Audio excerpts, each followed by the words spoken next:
I request the dignitaries to occupy the seats on the dais.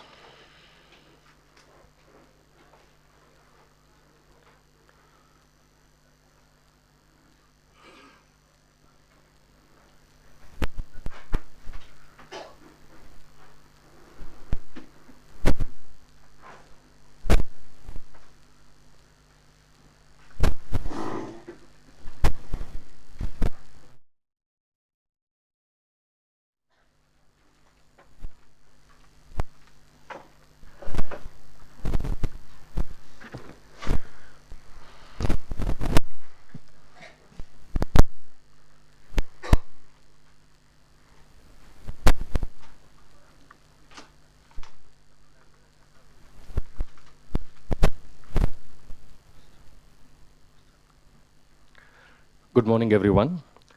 Research in social science is not just about understanding the world, it's about changing it. Let us engage in the research that sparks meaningful transformation. With this quote, let us begin this inaugural session of today's international conference. I, Sunil MG, Assistant Professor from Department of Studies in Commerce, Vidyavardhaka Sangha College, PG Center, Mysuru, take this opportunity to extend you all a very warm welcome on behalf of Vidyavardhaka Sangha College, PG Center, Department of Studies in Commerce, Vidyavardhaka Research Foundation, and IQAC. Today, we are gathered here to inaugurate International Conference on Innovative Research Practices in Social Science in association with Geojit Financial Services Limited. If you think of blessings, you attract blessings. Let us all pray to the divine energy and begin the program. I now call upon Darshan CS, student of Final MCOM, for the invocation.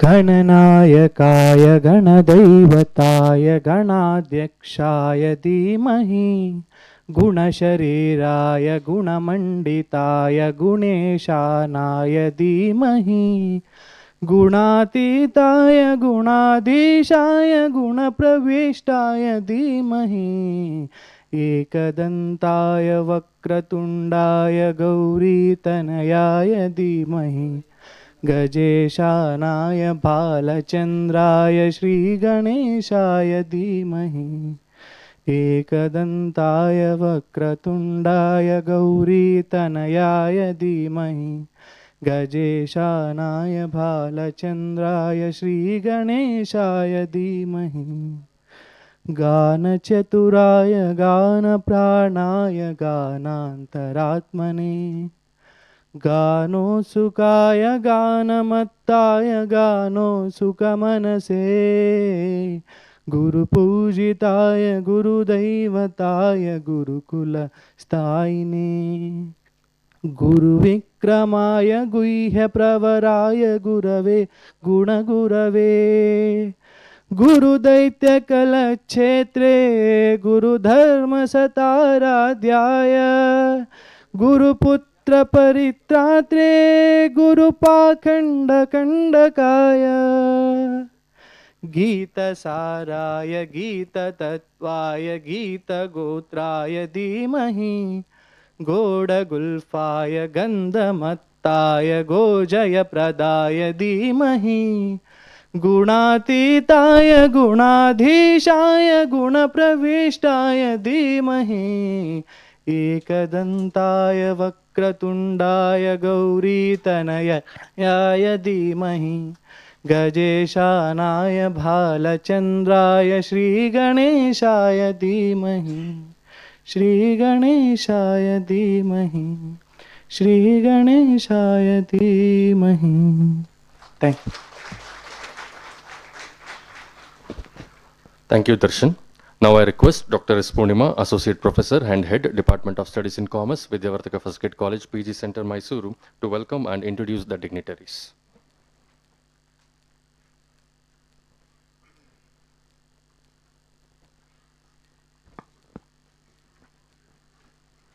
A very good morning, one and all present here.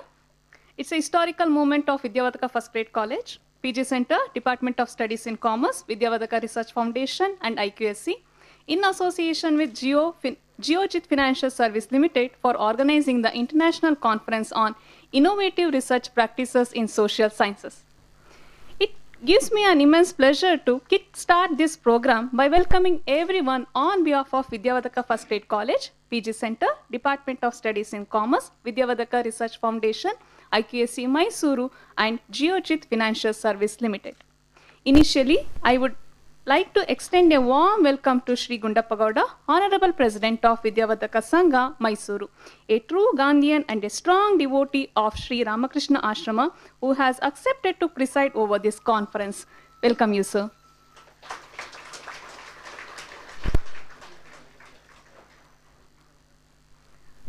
Today we have amongst us a very distinguished personality, Mr. Gaurang H. Shah. It's a brief introduction about Mr. Shah. Shah started his career in 1993 and joined Geojit Financial Limited in 2004. Sir is the face of Geojit on CNBC Summit, CNBC TV 18, CNBC Awas, CNBC Bajaj, ET Now Swadesh, NDTV Profit, Z Business, DD News, and Radio Dubai, regularly offering views on investment opportunities across all sectors and equity market outlook. It tracked the gold markets like US, Europe, and Asia, and its impact on Indian equity markets. Sir monitors foreign institutional investors, and domestic institutional investors actively in the Indian equity market. In addition, he monitors the changes in government policies with respect to its impact on various sectors. He regularly conducts investors awareness programs in India and Middle East that are organized by Geojit in association with NSE, BSE, NSDL, CDSL, and mutual funds. On behalf of Organizing Committee, I welcome you, sir.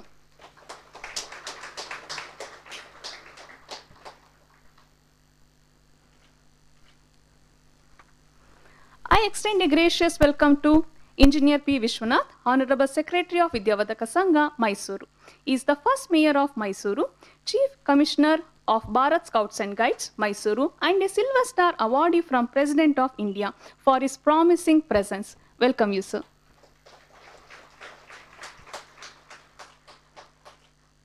I welcome Shri T. Nagraju, Chairman, CMC, Vidyavardhaka First Grade College, Mysuru, for his presence. Welcome you, sir. I welcome to Dr. S. Marigoda, Principal of Vidyavardhaka First Grade College and Research Supervisor of Vidyavardhaka Research Foundation, Mysuru. Welcome you, sir. Now I would like to welcome Professor Arvind, IQAC Coordinator of Vidyavardhaka First Grade College, Mysuru. Welcome you, sir. I extend a warm welcome to representatives of Geojit Financial Service Limited, Shri Shaji Vayali, State Head, Karnataka, Shri Shivananda, Regional Head, Srimati Abhisha, Senior Manager of Geojit Financial Service Limited, Mysuru. Welcome you all. Now I would like to welcome all the session chairperson, resource person, and rapporteur for the inaugural session. I would like to welcome all the offline and online delegates and PG students from various institutions. Welcome you all. I take this opportunity to welcome all the media persons who have gathered here on this special occasion. Finally, I would like to welcome all teaching and non-teaching staff, students of our college, for making this event more memorable. Once again, welcome you all. Thank you. Thank you, ma'am. I extend a warm welcome to Dr. Purnima as well. Welcome you, ma'am.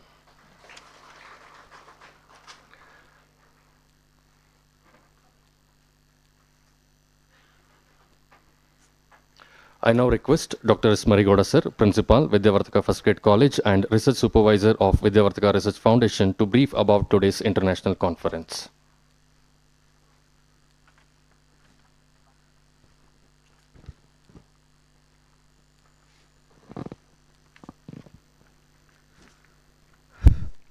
Very good morning, one and all present here on the occasion of the inauguration of the international seminar on the theme Innovative Research Practices in Social Science.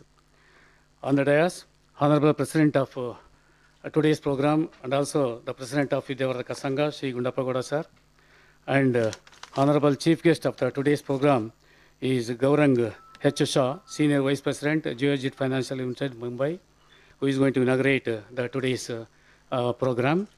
And another chief guest on the dais is Sri P. Vishwanath, Engineer P. Vishwanath, Honorary Secretary of our Vidyavardhaka Sangha. And another dignitary sitting on the dais is Sri T. Nagaraju, Chairman, College Managing Committee, Vidyavardhaka First Grade College, and also Director of the Vidyavardhaka Sangha. And Dr. Purnima, Coordinator of this program, and also the HOD of Department of Commerce Studies, MCOM Department of PG Center, Vidyavardhaka First Grade College. And Shaji Vayali, who is the State Head of Karnataka Geojit Financial Services, and also Shivanand, Regional Manager, Geojit Financial Services Limited, and Abhisha, Center Head of the Mysore Center, and dear colleagues, and the delegates, representatives, chairpersons of the various technical sessions, academicians, research scholars, and other students who have come from the other faraway places, because as per the list given by the madam, we have nearly 16 representatives from 16 universities in Karnataka, that is formal universities, informal universities, even deemed to be universities. And we have the delegates, because we are conducting in the hybrid mode, we have the delegates from outside the Karnataka, including the AICTE and JNU. There are 9 university delegates are there in both the mode. And also outside the country also we have the delegate from 2 countries. One is from Abu Dhabi, another one is from Dubai. So that means the name that we have chosen for International Conference on Innovative Research Practices in Social Science, for the purpose of befitting the name, we have the delegates from all the 3, that is within the Karnataka, outside the Karnataka, even outside the country also. Anyway, conducting of the seminar is not a new program in our college.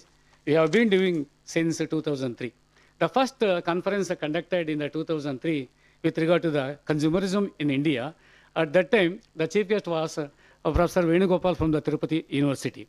And from 2003 onwards, up to 2011 or 2012, we used to conduct so once in 2 years or once in a year, etc., etc. But after 2014, we have been conducting this type of program. It may be a seminar, or it may be conference, or it may be a workshop, at least 2 in each year.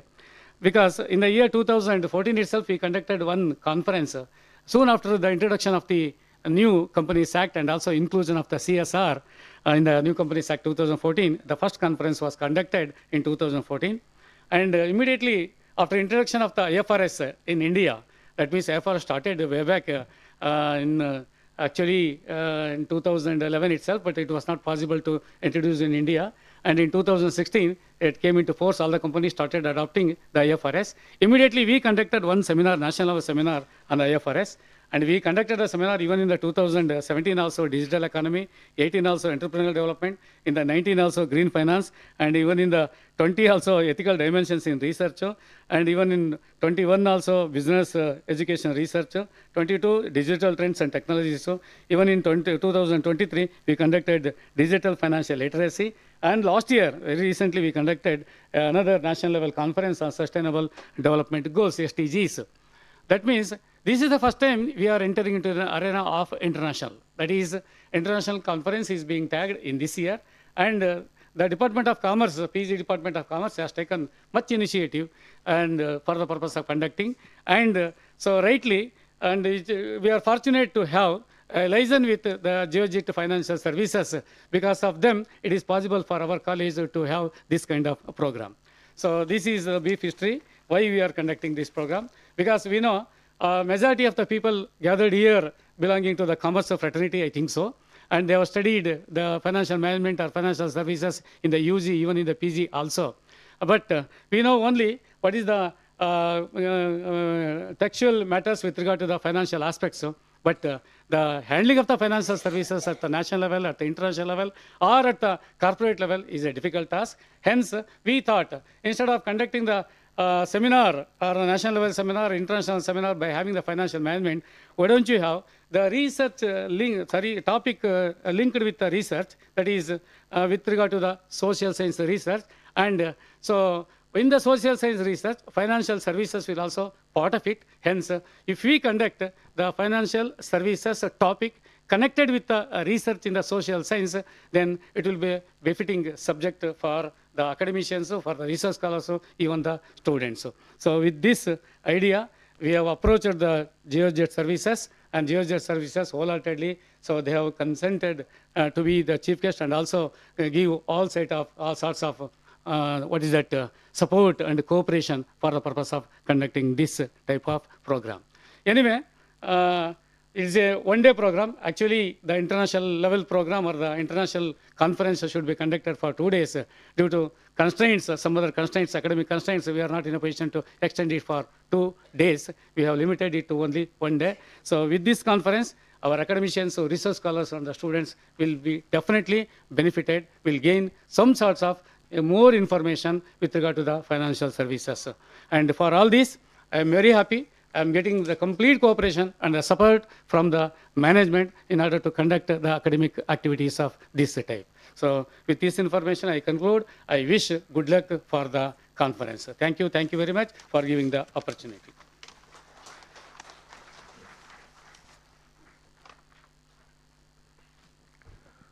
Thank you, sir, for your insightful words. Dear ladies and gentlemen, may this light symbolize the dawn of new ideas and collective spirit driving our international conference. It's my honor to invite the dignitaries on the dais to join us for lighting the lamp to inaugurate the international conference.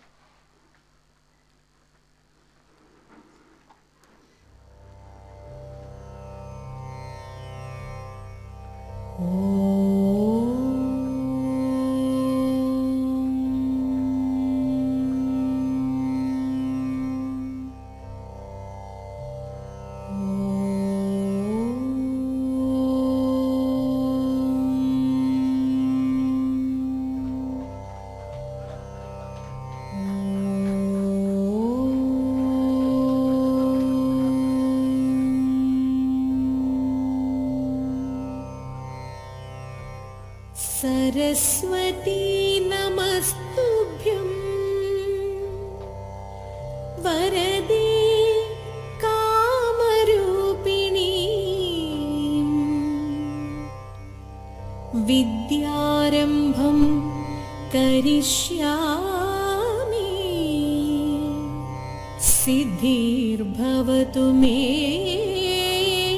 सदा सिद्धिर्भवतु मे सदा. Thank you, dignitaries. सिद्धिर्भवतु मे सदा.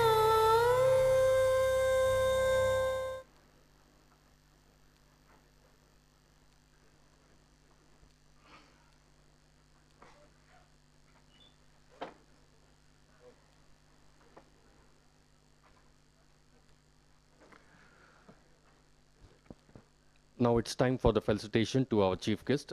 I request our chief guest, Sri Gaurang H. Shah, Senior Vice President of Geojit Financial Service Limited, Mumbai, to accept the honor as token of respect, for which I would like to request our Honorable President, Sri Gundappa Gowda sir of Vidyavardhaka Sangha, and other dignitaries on the dais to felicitate our chief guest.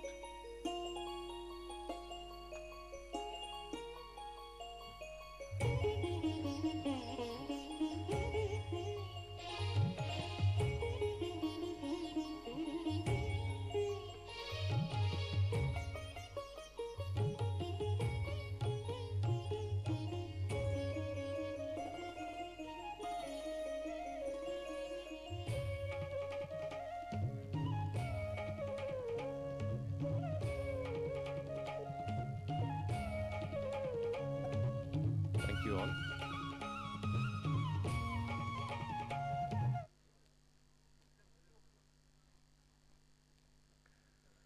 Now I would like to invite our chief guest, Sri Gaurang H. Shah, Senior Vice President of Geojit Financial Services Limited, to deliver the inaugural address.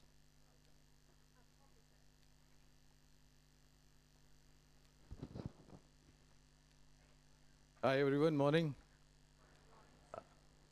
I hope all of you all are doing well this morning.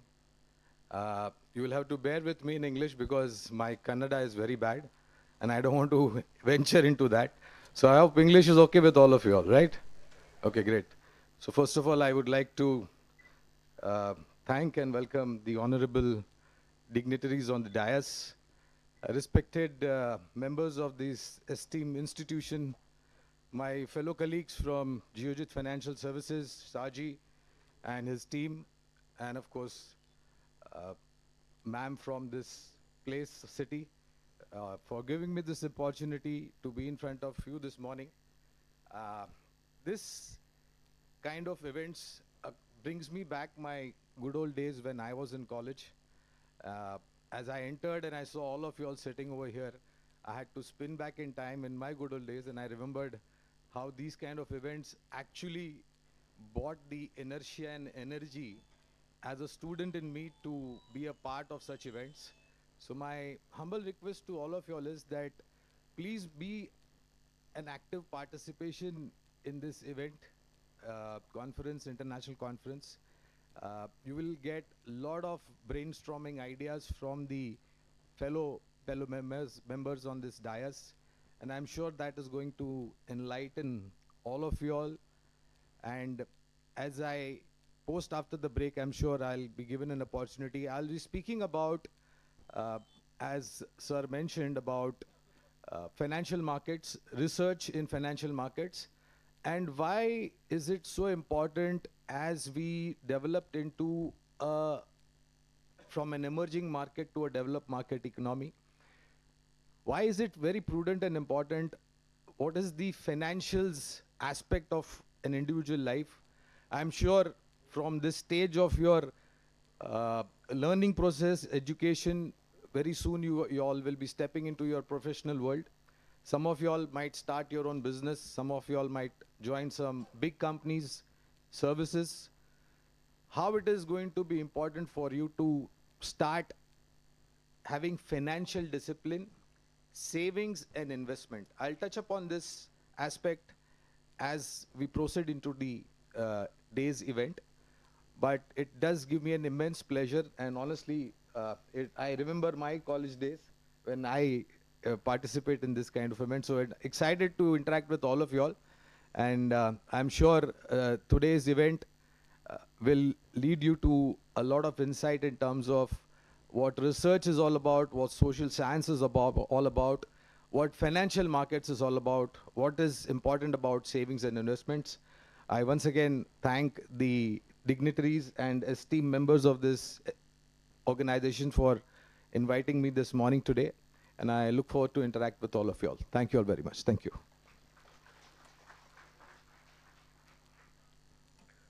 Thank you, sir, for your valuable words.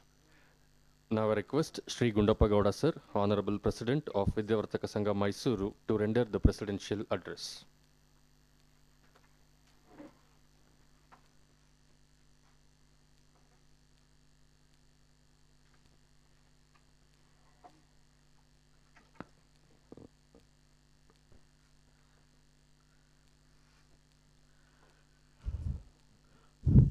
ಎಲ್ರಿಗೂ ನಮಸ್ಕಾರ. ಅಜ್ಞಾನಾತಿ ತಿಮಿರಾಂಧಸ್ಯ ಜ್ಞಾನಾಂಜನ ಸಲಾಕಾಯ ಚಕ್ಷುರೋನ್ಮಿತೇನ ತಸ್ಮೈ ಶ್ರೀ ಗುರುವೇ ನಮಃ. ವಿದ್ಯಾವರ್ಧಕ ಸ್ನಾತಕೋತ್ತರ ಕೇಂದ್ರ ಮತ್ತು ಕೇರಳ ಸಹಯೋಗದೊಂದಿಗೆ ಅಂತಾರಾಷ್ಟ್ರೀಯ ಮಟ್ಟದ ಸಮ್ಮೇಳನ, ಈ ಒಂದು ದಿನ ಸಮ್ಮೇಳನ ಆಯೋಜಿಸಲಾಗಿದೆ. ಈ ದಿನದ ಮುಖ್ಯ ಅತಿಥಿಗಳಾದ ಗೌರಾಂಗ್ ಎಚ್.ಎಸ್. ರವರೇ, ಸಂಸ್ಥೆಯ ಕಾರ್ಯನಿರತ ಶ್ರೀ ಪಿ. ವಿಶ್ವನಾಥ್ ಅವರೇ, ಶ್ರೀ ಟಿ. ನಾಗರಾಜ್ ಅವರೇ, ಪ್ರಾಚಾರ್ಯರಾದ ಡಾಕ್ಟರ್ ಮರಿಗೌಡ್ರೆ, ವಿಭಾಗದ ಮುಖ್ಯಸ್ಥರಾದ ಡಾಕ್ಟರ್ ಎಸ್. ಪೂರ್ಣಮ್ಮನವರೇ, ಎಲ್ಲ ವಿಭಾಗದ ಉಪನ್ಯಾಸಕರೇ, ಹೊರಗಡೆಯಿಂದ ಬಂದಿರತಕ್ಕಂಥ ಎಲ್ಲ ಉಪನ್ಯಾಸಕರೇ, ವಿದ್ಯಾರ್ಥಿನಿಯರೇ, ಸ್ನೇಹಿತರೆ. ವಿದ್ಯಾವರ್ಧಕ ಸಂಸ್ಥೆ 1949ರಲ್ಲಿ ಶ್ರೀ ಕೆ. ಪುಟ್ಟಸ್ವಾಮಿಯವರು ಮತ್ತು ಅವರ ಸ್ನೇಹಿತರು ಪ್ರಾರಂಭಿಸಿದರು. ಪ್ರಾರಂಭದಲ್ಲಿ ಹೈಸ್ಕೂಲ್ ಮಾತ್ರ ಪ್ರಾರಂಭಿಸಿ ತಿಮ್ಮಾರ್ ಛತ್ರದಲ್ಲಿ ಹೈಸ್ಕೂಲನ್ನು ಪ್ರಾರಂಭಿಸಿದರು. 1978ರಲ್ಲಿ ಪಿ ಎಂ ಚಿಕ್ಕಬೋರಿನ ಸಾರಥ್ಯದಲ್ಲಿ ನಾವು ಮೊದಲನೇ ವರ್ಷ ಫಸ್ಟ್ ಗ್ರೇಡ್ ಕಾಲೇಜನ್ನು ಪ್ರಾರಂಭಿಸಿ ಮೊದಲನೇ ವರ್ಷ ಪಿ ಎಂ ಚಿಕ್ಕಬೋರಿನವರೇ ಪ್ರಾಚಾರ್ಯರಾಗಿದ್ದರು. 2011ರಲ್ಲಿ ನಾವು ಎಮ್.ಕಾಮನ್ನು ಪ್ರಾರಂಭಿಸಿ ಇಲ್ಲಿವರೆಗೂ ಎಮ್.ಕಾಮು ಭಾಳ ಯಶಸ್ವಿಯಾಗಿ ನಡ್ಕೊಬರ್ತಾ ಇದೆ. ಪ್ರಾರಂಭದಲ್ಲಿ ಎಮ್.ಕಾಮು ಇಡೀ ಮೈಸೂರು ಯೂನಿವರ್ಸಿಟಿಲಿ ಪ್ರತಿ ವರ್ಷವೂ 5-6 ರ್ಯಾಂಕನ್ನು ಪಡಿತಾ ಇತ್ತು. ಆದ್ದರಿಂದ ಇದು ಒಂದು ಎಮ್.ಕಾಮು ಭಾಳ ವಿಶೇಷವಾಗಿ ನಡ್ಕೊಳ್ತಾ ಇದೆ. ವಿದ್ಯಾವರ್ಧಕ ಸಂಸ್ಥೆ 10 ಅಂಗಸಂಸ್ಥೆಗಳನ್ನು ನಡೆಸ್ಕೊಂಡು ಬರ್ತಾಯಿದೆ. ಆ ಎಲ್ಲ ಅಂಗಸಂಸ್ಥೆಗಳು ವಿದ್ಯಾವರ್ಧಕ ಸಂಸ್ಥೆಯಲ್ಲಿ ಇರ್ತಕ್ಕಂಥ ಪ್ರಾಚಾರ್ಯರು, ಉಪನ್ಯಾಸಕರು ಅವ್ರ ಶಕ್ತಿ ಮೀರಿ ಕೆಲಸ ಮಾಡ್ತಾಯಿದ್ದರಿಂದ ಎಲ್ಲ ನಮ್ಮ ಸಂಸ್ಥೆ ಭಾಳ ಯಶಸ್ವಿಯಾಗಿ ನಡೀತಾ ಇದೆ. ನಾವು ಆಡಳಿತ ಮಂಡಳಿಯವರು ಅವ್ರಿಗೆ ಎಷ್ಟೇ ನಾವು ಅವ್ರಿಗೆ ಕೇಳ್ದಂಗೆ ನಾವು ಪ್ರೋತ್ಸಾಹನ ಕೊಟ್ಟಂಗೆ ಅವರ ಸಂಸ್ಥೆಯ ಬೆಳವಣಿಗೆಗೆ ಅವರ ಕೊಡುಗೆ ಬಹಳ ಅಪಾರದ್ದು. ಈ ಒಂದು ದಿನದ ಅಂತಾರಾಷ್ಟ್ರೀಯ ಸಂಶೋಧನಾ ಒಂದು ಸಮ್ಮೇಳನ ಒಂದು ದಿನ ಭಾಳ ಯಶಸ್ವಿಯಾಗಿ ನಡೀಲಿ. ಈ ಒಂದು ದಿನಕ್ಕೆ ನೀವೆಲ್ಲರೂ ಭಾಗವಹಿಸಬೇಕು. ನಾವು ಎಮ್.ಕಾಮ್ ಆದಮೇಲೆ ಪ್ರತಿಯೊಬ್ಬರೂ ಡಾಕ್ಟ್ರೇಟ್ ಮಾಡುವಾಗ ಸಂಶೋಧನೆಯಲ್ಲಿ ತೊಡಗಿಸ್ಕೋಬೇಕಾಗ್ತದೆ. ಆ ಸಂಶೋಧನೆಯಲ್ಲಿ ನಾವು ಎಷ್ಟು ತೊಡಗಿಸ್ಕೋತೀವಿ ಅದರಿಂದ ಆ ಒಂದು ರಾಷ್ಟ್ರ ದೇಶ ಮುಂದೆ ಬರಲಿಕ್ಕೆ ಕಾರಣ ಆಗ್ತದೆ. ನಾವು ರಿಸರ್ಚ್ಗಾಗಿ ಭಾಳ ಒತ್ತನ್ನು ಕೊಡಬೇಕು. ನಾವು ಎಲ್ಲಿ ರಿಸರ್ಚ್ಗೆ ಒತ್ತು ಕೊಟ್ಟಿಲ್ಲ ಅಲ್ಲಿ ಆಗ್ತಾಯಿಲ್ಲ. ನಾವು ಸ್ವಾತಂತ್ರ್ಯ ಬರೋಕ್ಕೆ ಮುಂಚೆ ನಾವು ಪರೀಕ್ಷೆಯ ಆಡಳಿತ ಇದ್ದಾಗ ನಮ್ಮ ಸಂಶೋಧನೆ ಇರಲಿಲ್ಲ. ದೇಶನ ನಾವು ಬಹಳ ಹಿಂದುಳಿದಿದ್ದು. ಸ್ವಾತಂತ್ರ್ಯ ಬಂದ ಮೇಲೆ ಎಲ್ಲ ವಿಭಾಗದಲ್ಲೂ ವಿದ್ಯಾಭ್ಯಾಸ ಆಗ್ಬೋದು, ನೀರಾವರಿ ಆಗ್ಬೋದು, ಪ್ರತಿಯೊಂದರಲ್ಲೂ ನಾವು ಭಾಳ ಮುಂದಿದ್ದೀವಿ. ಆದ್ದರಿಂದ ತಾವುಗಳೆಲ್ಲರೂ ಈ ಒಂದು ಸಮ್ಮೇಳನದಲ್ಲಿ ಭಾಗವಹಿಸಿ ತಾವುಗಳೆಲ್ಲರೂ ಈ ಒಂದು ದಿನದ ಅಂತಾರಾಷ್ಟ್ರೀಯ ಒಂದು ಸಂಶೋಧನೆಯಲ್ಲಿ ತಾವೆಲ್ಲ ಭಾಗವಹಿಸಬೇಕು ಅಂತ ತಮ್ಮನ್ನು ಕೇಳ್ಕೊಳ್ತಾ, ಈ ಅಂತಾರಾಷ್ಟ್ರೀಯ ಸಮ್ಮೇಳನವು ಸಮಾಜ ವಿಜ್ಞಾನ ಕ್ಷೇತ್ರದಲ್ಲಿ ಸಂಶೋಧಕರು, ವಿದ್ವಾಂಸರು ಮತ್ತು ತಜ್ಞರನ್ನು ಒಟ್ಟುಗೂಡಿಸುವ ಒಂದು ಉತ್ತಮ ಶೈಕ್ಷಣಿಕ ವೇದಿಕೆಯಾಗಿದೆ ಎಂದು ನಾನು ಭಾವಿಸ್ತೇನೆ. ಈ ರೂಪದ ಶೈಕ್ಷಣಿಕ ಸಮ್ಮೇಳನಗಳು PhD ಪ್ರಕ್ರಿಯೆಯ ಒಂದು ಪ್ರಮುಖ ಭಾಗವಾಗಿರುತ್ತದೆ. ಪ್ರಸ್ತುತ ಸಮ್ಮೇಳನ ಹೊಸ ವಿಷಯಗಳನ್ನು ಕಲಿಯಲು, ಹೊಸ ಆಲೋಚನೆಗಳನ್ನು ಹುಟ್ಟುಹಾಕಲು, ಸಂಶೋಧನಾ ಫಲಿತಾಂಶಗಳನ್ನು ಮತ್ತು ವಿಚಾರಗಳನ್ನು ಹಂಚಿಕೊಳ್ಳಲು ಹಾಗೂ ಹೊಸ ಒಳನೋಟಗಳನ್ನು ಪಡೆಯಲು ಪರಿಪೂರ್ಣ ಅವಕಾಶವನ್ನು ಕಲ್ಪಿಸಿದೆ. ಈ ಅಂತಾರಾಷ್ಟ್ರೀಯ ಸಮ್ಮೇಳನಕ್ಕೆ ನನ್ನ ಶುಭಾಶಯಗಳು. ಮತ್ತು ಸಮ್ಮೇಳನದಲ್ಲಿ ಭಾಗವಹಿಸುವ ಎಲ್ಲ ಅಧ್ಯಾಪಕರು, ಸಂಶೋಧಕರು ಮತ್ತು ಸ್ನಾತಕೋತ್ತರ ವಿದ್ಯಾರ್ಥಿಗಳು ವಿವಿಧ ಕ್ಷೇತ್ರಗಳ ಕುರಿತು ಚಿಂತನಶೀಲವಾಗಿ ಯೋಚಿಸುವಂತೆ ಕೋರುತ್ತೇನೆ. ತಮಗೆಲ್ಲರಿಗೂ ನನ್ನ ನಮಸ್ಕಾರಗಳು.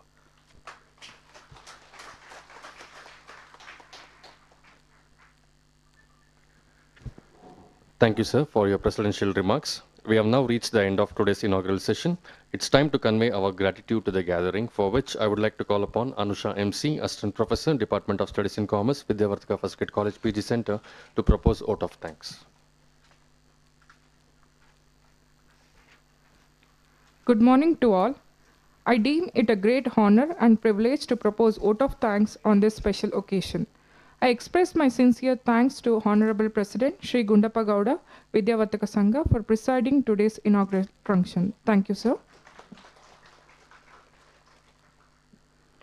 I convey heartfelt thanks to Shri Gaurang H. Shah, Senior Vice President, Geojit Financial Service Limited, Mumbai, India, for accepting our invitation and delivering inaugural address. Thank you, sir.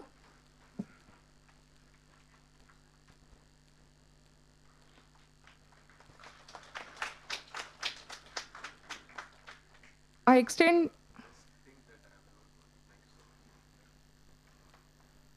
extend my sincere thanks to Engineer P. Vishwanath, Honorable Secretary, Vidyavardhaka Sangha, Mysuru, for his gracious presence. Thank you, sir.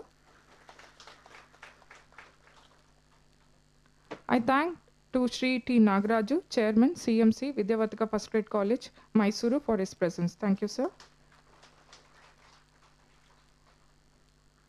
I extend my sincere thanks to Dr. S. Marigowda, Principal, Vidyavardhaka First Grade College, Mysuru, for his words of encouragement.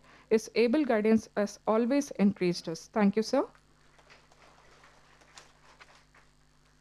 I thank Dr. S. Purnima, Associate Professor and Head of the Department, PG Department of Commerce, VVPGC, for our moral support and guidance. Thank you, Madam.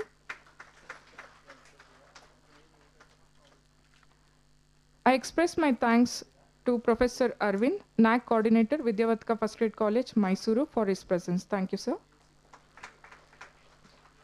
I thank representatives of Geojit Financial Service Limited, Shri Shaji Vayali, State Head, Karnataka, Shri Shivanand, Regional Manager, and Srimati Abhisha, Senior Manager, for their presence. Thank you. My heartfelt thanks to department heads, teaching and non-teaching staff of both UG and PG for their valuable contribution. Thank you. I thank both offline and online delegates from various institutions and universities who are presently participating in the conference. I thank all the professors, other luminaries, research scholars, students, and invitees who are present here. I thank the members of the media for evincing interest in covering the event. Once again, thank you one and all. Thank you. Thank you, ma'am. Yes, sir. Please join us for the tea break arranged in the lobby adjacent to Auditorium. We'll be starting the first technical session by 11 a.m. So I request all of you to gather back here within that time. Thank you.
आपकी गाड़ी insurance renewal के लिए agent 10 बार phone कर चुका है। एक बार price कुछ बताता होगा, दूसरी बार कुछ और फिर भी कोई क्लैरिटी नहीं। रिन्यू करो।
ಆರ್ಯ ನಡಿ ಬೇಗ ರೆಡಿ ಆಗು. No, this one only.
Free same-day delivery, extra 5% unlimited cashback, early access to shopping events, Prime shopping plan at rupees 399 per year. Amazon Prime. Join Prime now. Once again a delivery for 101. So much online shopping. Is there a sale on? It's the Amazon Prime shopping plan. Gives you amazing shopping benefits. Really? Yeah. This Amazon Prime is truly too much. Free same-day delivery, extra 5% unlimited cashback, early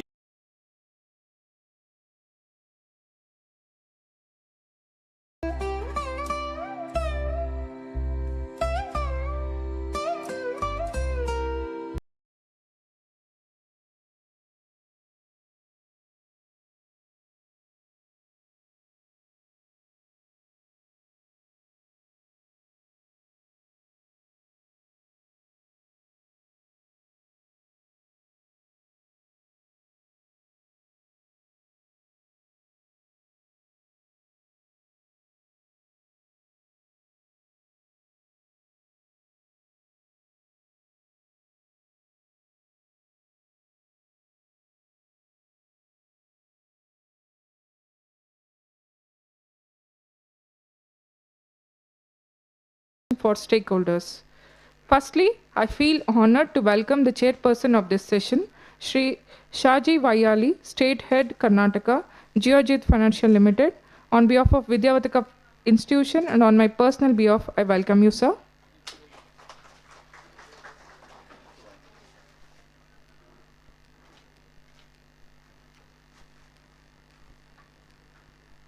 I am privileged to welcome again the resource person of this session, Shri Gaurang H. Shah, Senior Vice President, Geojit Financial Limited, Mumbai, India. On behalf of Vidyavardhaka Institution and on my personal behalf, I welcome you, sir.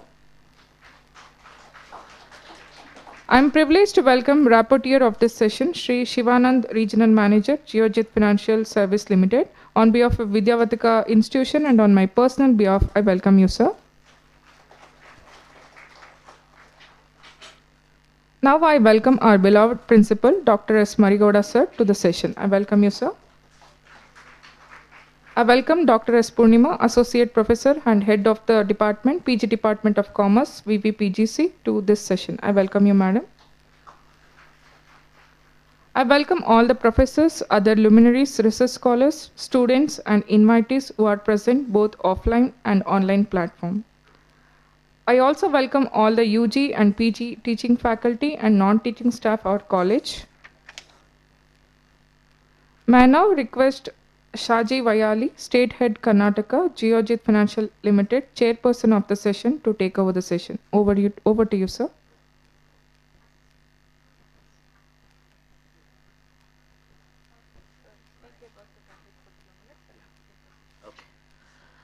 Very good morning to all of you. It's indeed a great privilege for Geojit to be a part of this wonderful event. And I think we were literally, honored this morning to be here.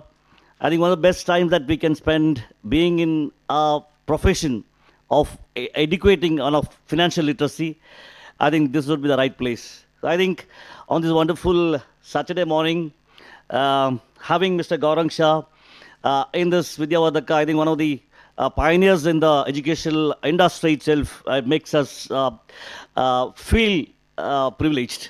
So let me first thank the management of this college for giving this opportunity, and let me welcome all of you for this very, very informative session. We have two sessions from our side. One, Mr. Gaurang Shah will take it forward, and one from Mr. Hari of our wealth side, which is post Mr. Gaurang's program. India being one of the fastest developing economy in the world, I think there's no better time than today that we should actually look into the markets. What India would have grown in the last 65, 70 years, we believe that this will be the turning point for the next 5 years. So we project what we see, the experts see that India's growth story for the next 5 years will be or equivalent to the growth of the last 65 to 70 years. I think we are in a dynamic stage, and I'm sure this session, what you take over from here to the entire crowd here on different parts of the country listening to us, I'm sure it is going to be a very insight, very much insight which you will take away from here. But we only request all of your active participation. And Geojit, being almost 38 years in the industry, we've been doing this initiative of educating and helping investors, the students. I was just talking to the principal and Dr. Punimam, ma'am, that we would be more lively and likely to be engaged with you in having regular and frequent sessions with the lecturers, with the students or the outgoing students, because what we believe is that we're able to give you a knowledge. I think this is largely it's about the knowledge hub that is being driven, and we love to do it going forward, and we like to associate with this institution.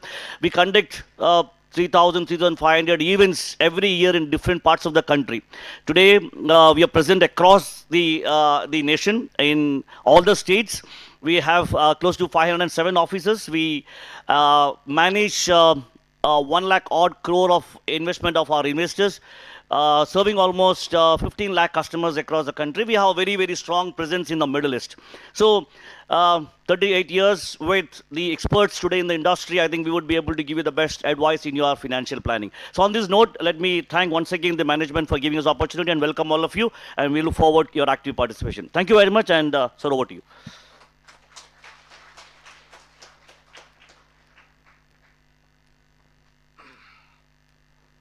Thank you, Saji. Once again, morning to all of you all. Well, for the next maybe about half an hour to 45 minutes, I will speak upon the importance of research related to the financial and stock market. And at the end, I'm sure you all might have some questions for me. So I'll leave the last about 15 odd minutes for the Q&A session.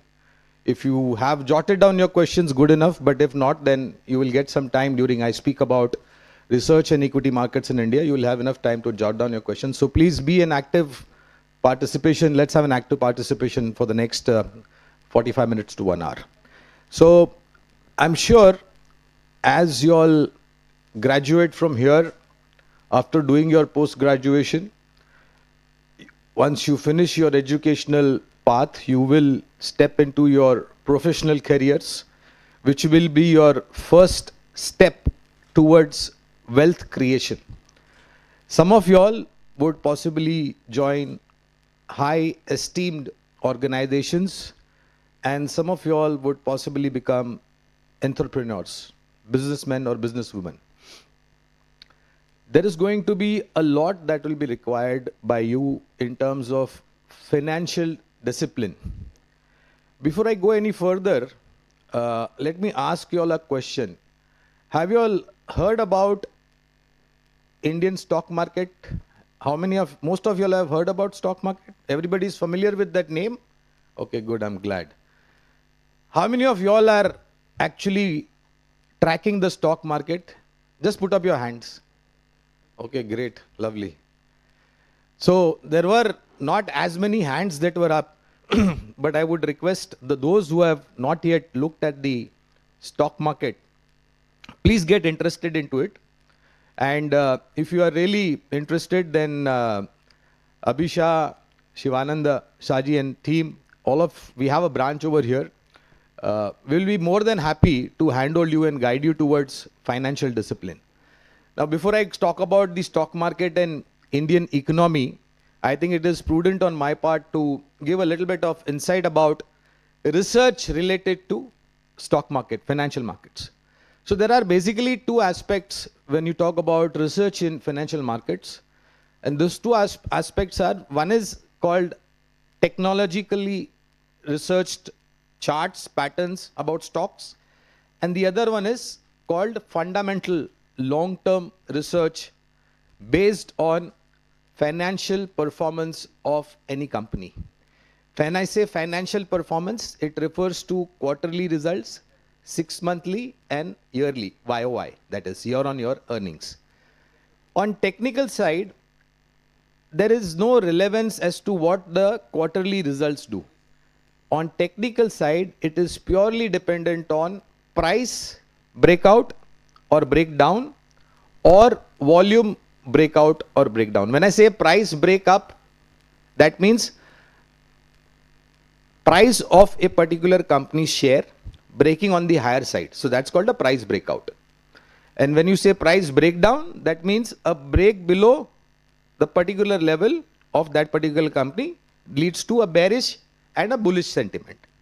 On the other side, volume breakout and volume breakdown, it leads to how many retail participants or investors are interested in buying the company of that share. Or when it say volume breakdown, that means there are people who are bearish. That means the stock price will go down. It is purely dependent on chart patterns. It has nothing to do with the fundamentals like earnings, company news flow, etc., etc. I have taken a conclusion in my relevant experience of the stock market that fundamental research is more dependable and relevant rather than technical patterns given out by volume breakout, price breakdown, or volume breakout and volume breakdown. Sometimes technical charts can misguide you, but fundamental charts will always give you a clear-cut long-term picture. Fundamentals, when I say long-term, friends, it is 12 months, 16 months, 18 months, 24 months. That is called long-term. Technical is basically short-term. It can be for the next 1 hour, or it can be for the next 1 day, or it can be for next 1 week, max. Nothing more than that. So these are the two basic aspects. On the fundamental side, why it is more relevant, friends, because we do both. We have a separate team in our organization, technical team and fundamental team. Technical team looks at the price, like I said, volume breakout, but the fundamental team, which is a more relevant way to look at credible investment ideas in the stock market, these are dependent on 3 to 5 year earnings of a particular company, balance sheet. I hope you are familiar with balance sheet, how to read the balance sheet, profit and loss side, and balance sheet on the other side, asset side. We break down those numbers for 5 years. We have almost about 2.5 dozen to 2 dozen ratios which we take into consideration. For example, you must have heard the terminology price to earnings, price to book, okay, dividend payout ratio, earnings ratio, EPS, that is earnings per share, etc., etc. Like this, we have more than about 2 to 2.5 dozen ratios. After breaking those ratios down, looking at 5 years balance sheet and whatever result that comes in front of us, we also go and meet the management of the company with respect to getting a comfort level and getting to understand where the management wants to take that company into the future, what is going to be the organic, inorganic growth, what is going to be the use of cash on balance sheet, how the company is preparing itself to counter competition, because in today's world, there is a lot of competition. And what is the relevant market share of that particular product or services. After doing all this and factory visit or service center visits, we come to a conclusion whether we should advise our clients to buy, hold, or sell that particular stock.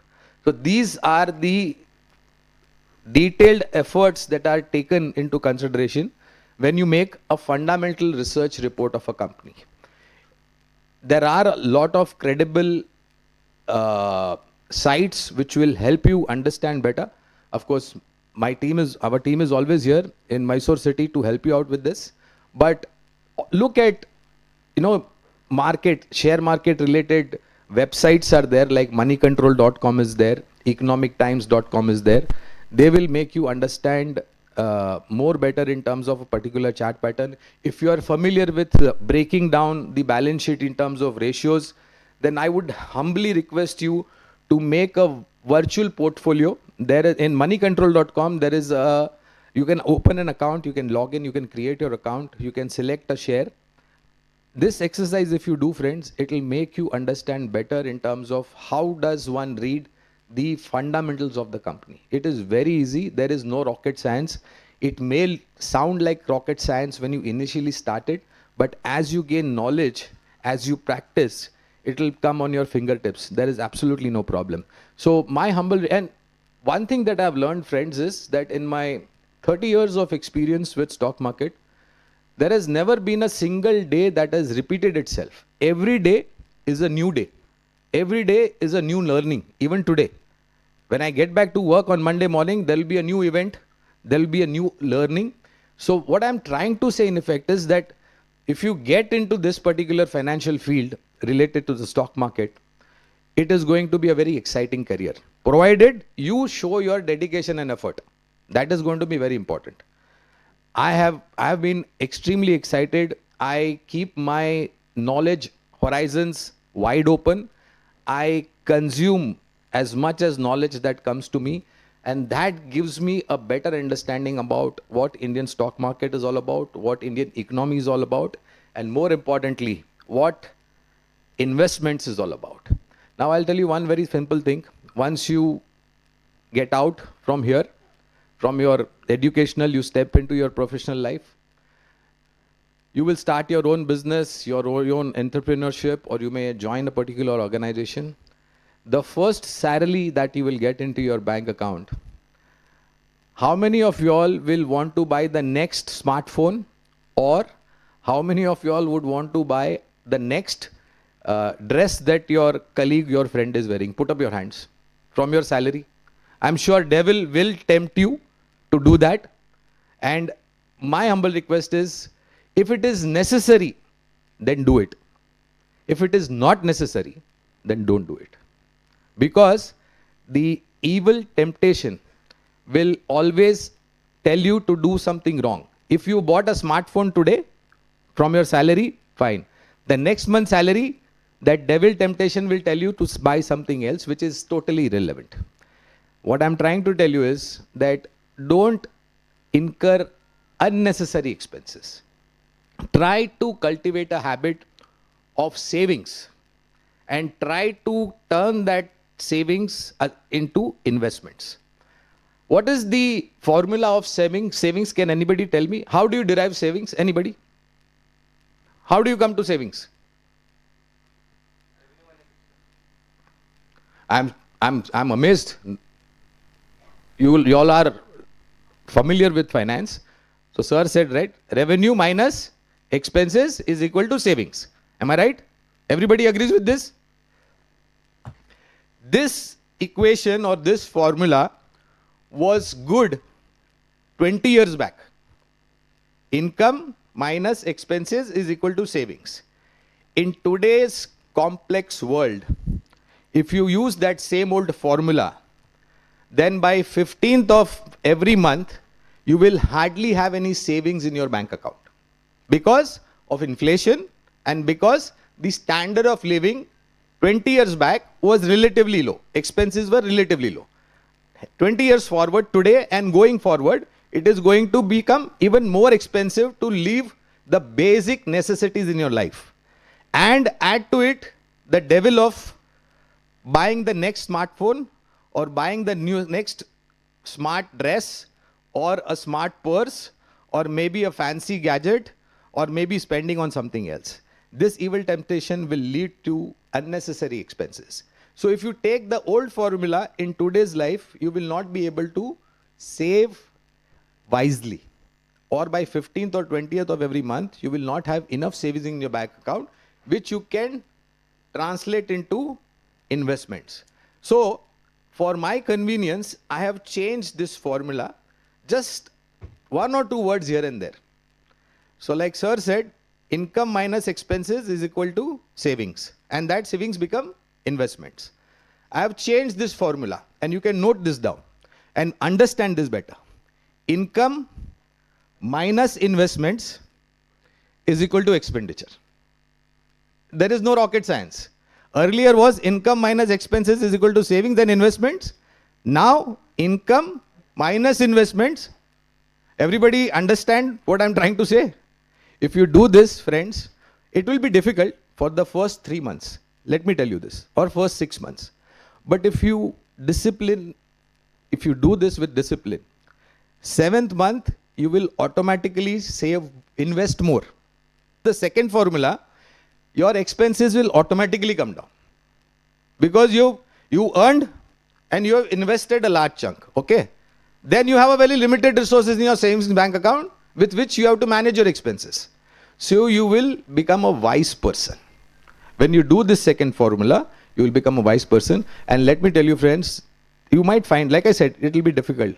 But the experience that you will get with this new formula, with just one word or two words here and there, will make you secured for your future. Not only your future, but also the future of your dependents when you go forward. Because as you go forward, you step into professional world, you will get married, you will have family, you will get along when family comes, when family grows, your responsibility also grows. What happens is that everything grows, but your source of income. Your source of income grows at a very slower pace. Your responsibilities multiply. Your source of income and savings will grow. So if you do this second, and I have done this in my life, let me tell you this, I did this many years back. Earlier I also, like you all, I stepped into my professional life. The first thing that I wanted to buy was, because I'm crazy about perfumes. So I bought a very expensive perfume, not realizing that perfume vanishes in air after some time. But I've paid a price for it, right? So that's when I learned my first learning. Because something that you can only get the fragrance for some time. It's not going to last for lifetime. That perfume vanished in thin air, and then I realized that my money is also vanished in thin air. Because I paid a price for it, I did not save. So when I started doing this second formula, I must tell you, friends, this is my personal experience. I have been a very satisfied investor, and more than that, I'm very satisfied as far as my future is concerned. Not only my future, the future of my dependents. Something happens to me, God forbid, then enough savings if you have, your dependents will not curse you. Let me be very honest. They will bless you for whatever you've done right now. And there are a lot of products, friends. You must have heard about bank FDs, I'm sure. How many of you all get pocket expenses? Most of you all would be getting pocket expenses. Am I right? Have you ever tried saving from that? I know it's a very small amount though, but try doing it. From April, which is the new financial year, make an honest commitment to yourself. Don't make promises, because promises are meant to be broken, according to me. Make an honest commitment. Next month, pocket money that your parents give you, try to save it. Put it in a piggy bank, which you cannot break. Okay? Put it in a piggy bank and see it after, and as much as possible. Try doing this. If you do this now, when you step into your professional world, the learnings that you have done right now will help you in your professional career. So friends, there are a lot of avenues. You must have heard about bank FDs. You must have heard about PPF account. You must have heard about stock market. You've heard about mutual funds. I'm sure mutual funds, everybody's heard about mutual funds. Okay, then what is SIP? What is SIP for full form of SIP? Great. You know, SIP is the 8th wonder of the world. Anybody knows that? It is the 8th wonder. I'll tell you why. Since I'm associated with a broking firm called Geojit Financial Services, I cannot invest directly into stock market because there are a lot of obligations for me. I have a lot of internal compliances that I have to take care. And those internal compliances do not allow me to invest directly into stock market. So as of today, friends, this is an honest disclosure that I'm giving on this podium today. And I gave this yesterday also. There are 5 SIPs that are getting debited from my savings bank account every month. And I'll tell you the formula that I told you, one word here and there, how I have put into effect. My salary comes into my savings bank account on first of every month. These 5 SIPs get debited from my bank account by 12th. 1st, 3rd, 7th, 10th, 12th and 13th. 5. So, paisa credit has come into my salary has come, credit has come. First 12 months, 12 days, investment goes. Then whatever balance is there, I manage. My expenses have come down like nobody's business. And my savings has grown and so has my investments grown. I have been doing an SIP. Some SIPs are almost, maybe some SIPs might be older than your age, to be very honest. And let me tell you, if you do an SIP, the way wealth is created, SIP is systematic investment plan. Every month, X particular amount. I'll tell you, you can start an SIP from 1st of April. You get your pocket money. From your pocket money, save 500 rupees, right, Shaji? Minimum amount to invest in SIP is 500 rupees. Start it from next month. Make a commitment to yourself. I'm sure 500 rupees you will be able to save. Start an SIP, but before starting the SIP, understand which SIP you are doing. Large cap, small cap, mid cap, or a mix of large cap and mid cap. Start it and continue it. Despite of difficult times, despite of market fall, despite you are finding it very difficult to save 500 rupees, don't stop that SIP. Start it and you tell your parents. I'm sure your parents will be very glad when they hear you saying that, Mom, Dad, I have saved this money and from this money I have started an SIP. According to me, of course, I will leave it to your discretion and your ability to understand. Generally speaking, friends, large cap is the preferred mutual fund scheme that you invest in, generally speaking, because large caps are basically very dependable, and in terms of wealth creation long term, it definitely delivers. That is what I have experienced. So out of 5 SIPs that I do, 3 of them are large cap. One is an ELSS, which is a tax saving scheme, and one is a mix of large cap and mid cap. That's the format that I have. Do this, friends. Don't look at it every day, but discipline, save 500 rupees and have an auto debit from your account, and put that auto debit when you will be getting your pocket money on 1st or 2nd of every month. I am assuming. Am I right or am I wrong? Right? Put a date of 3rd of every month from which your bank account, that will be debited. Okay? And start this. You will be amazed to see the kind of wealth creation this will do, and this continue till the time and multiply it. Today you have saved 500 rupees. Next month, see to it that you can save 600 rupees. Add that to that. You will end up being a very satisfied investor, friends. Now, the reason as to why, everybody's clear what I'm trying to say? I hope there is no Latin, Greek or rocket science. Everybody's clear? I will throw the floor open for the Q&A. I'm sure you will be having some questions for me. So why am I advising today all of you all to invest in stock market? Like my good friend Saji just said, India's growth story has actually begun in the last 10 years, according to me. Before that, we were struggling to become from an underdeveloped to an emerging market. There were a lot of issues, government issues, political instability, rupee in world currency domain was very, very way below than what its credibility was today. India's economy was not accepted in terms of emerging market capability and capacity. Our GDP growth rate was not taken seriously. We were lagging way behind in terms of our growth with GDP. Interest rates were sky high. Inflation was also very high, which led to a very distressed situation couple of years back. Fast forward to current situation. We have got enough political stability. But the sad part of our country, friends, is that there are elections every year in some part of the country. Whether it is a state election or a general election or a municipal election or a Gram Panchayat election or any other election.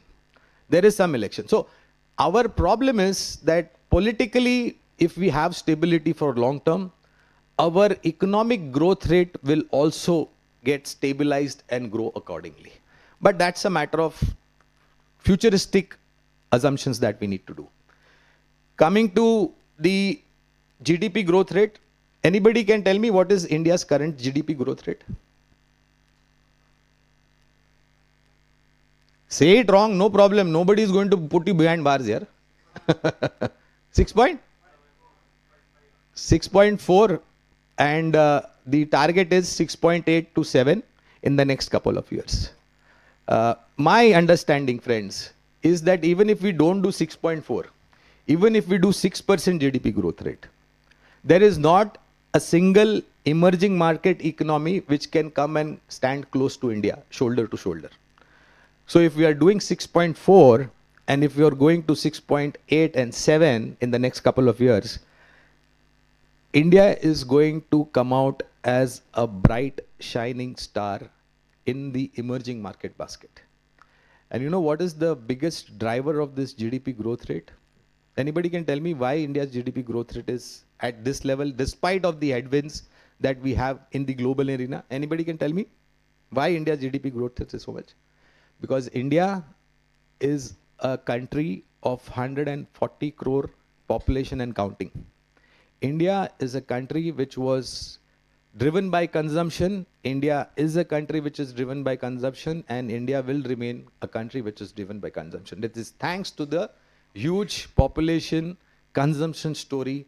That is one of the biggest reasons, friend, that niche and large names in the international market are waiting and wanting to come and set up their manufacturing and services activity in India. So my sense is that 6.4 to 6.8, 7 is definitely possible.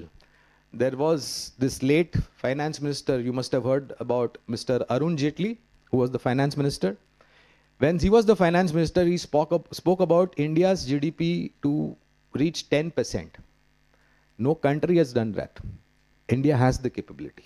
The problem with us is we lack confidence. When it comes to delivery, we are very hardworking. But what we lack is the capability of convincing ourselves of that confidence. We need foreign brains to tell us as to where we are going. Whereas gravity was found in India, zero was found in India. India has the ancient culture. But we still depend on foreign brains to tell us. We don't advise foreign brains as to where their country is going. So who are they to tell us as to why? We have enough brains, we have enough capability, we have enough intellectual intelligence to understand and deliver. So my humble understanding is that Indians' growth story is going to go multifold from here.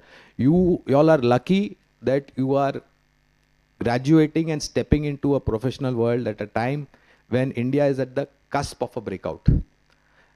Please be an active part either by joining this field as your career or make this platform investment asset class as a part of your Bhagavad Gita, Ramayana, or whatever religion you follow. Please make stock market investments also a religion of yours and be very disciplined in that. I am talking about investments, friends. I am not talking about trading or speculating in stock market. No, that is something that you should not do, because out of 10 people who do trading or speculation in stock market, 9 traders make loss. Okay, I am not advising to do trading. Our job as a company, responsible company, is to handhold investors and take them towards the path of financial wealth creation. Please understand this. You can also become a part of our company if you are interested, definitely. We have spoken to your management over here, and regularly my colleague Shaji and his team will be coming and visiting you all in case if you need further assistance in terms of financial market, discipline, investments, etc., etc. So friends, GDP growth rate is going to go. Interest rates, anybody remembers last month there was an interest rate cut? Anybody knows? Yes?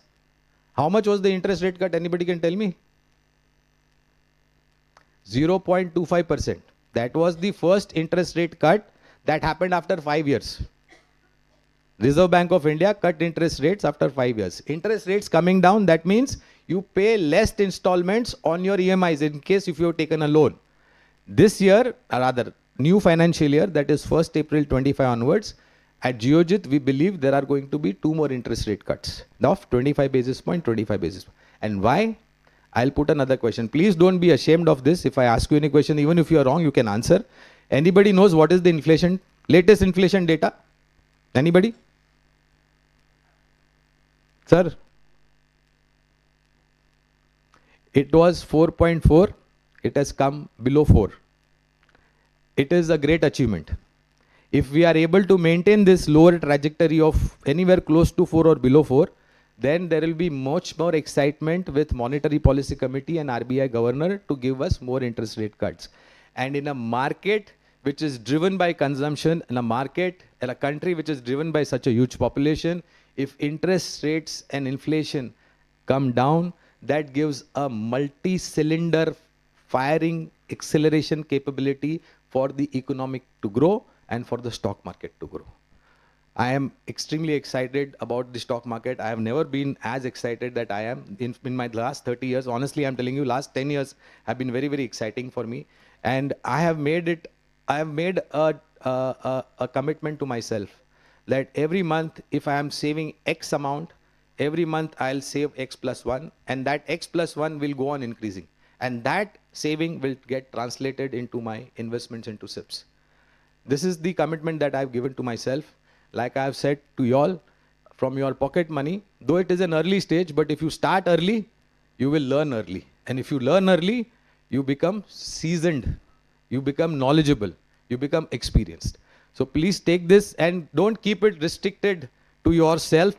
Those friends and colleagues of yours who are not here today, please share this with them and make them also committed towards savings and investments. I have got some more time before I can hand over the mic to the next respected guest on the stage. If you all have any questions, I will be too happy to take it. I have to cut short. I've zipped my, otherwise I can go on for 2 hours and you will get bored. I will not get bored, honestly speaking. But if you have any questions, please feel free to ask me in case if you have anything that you want to know about.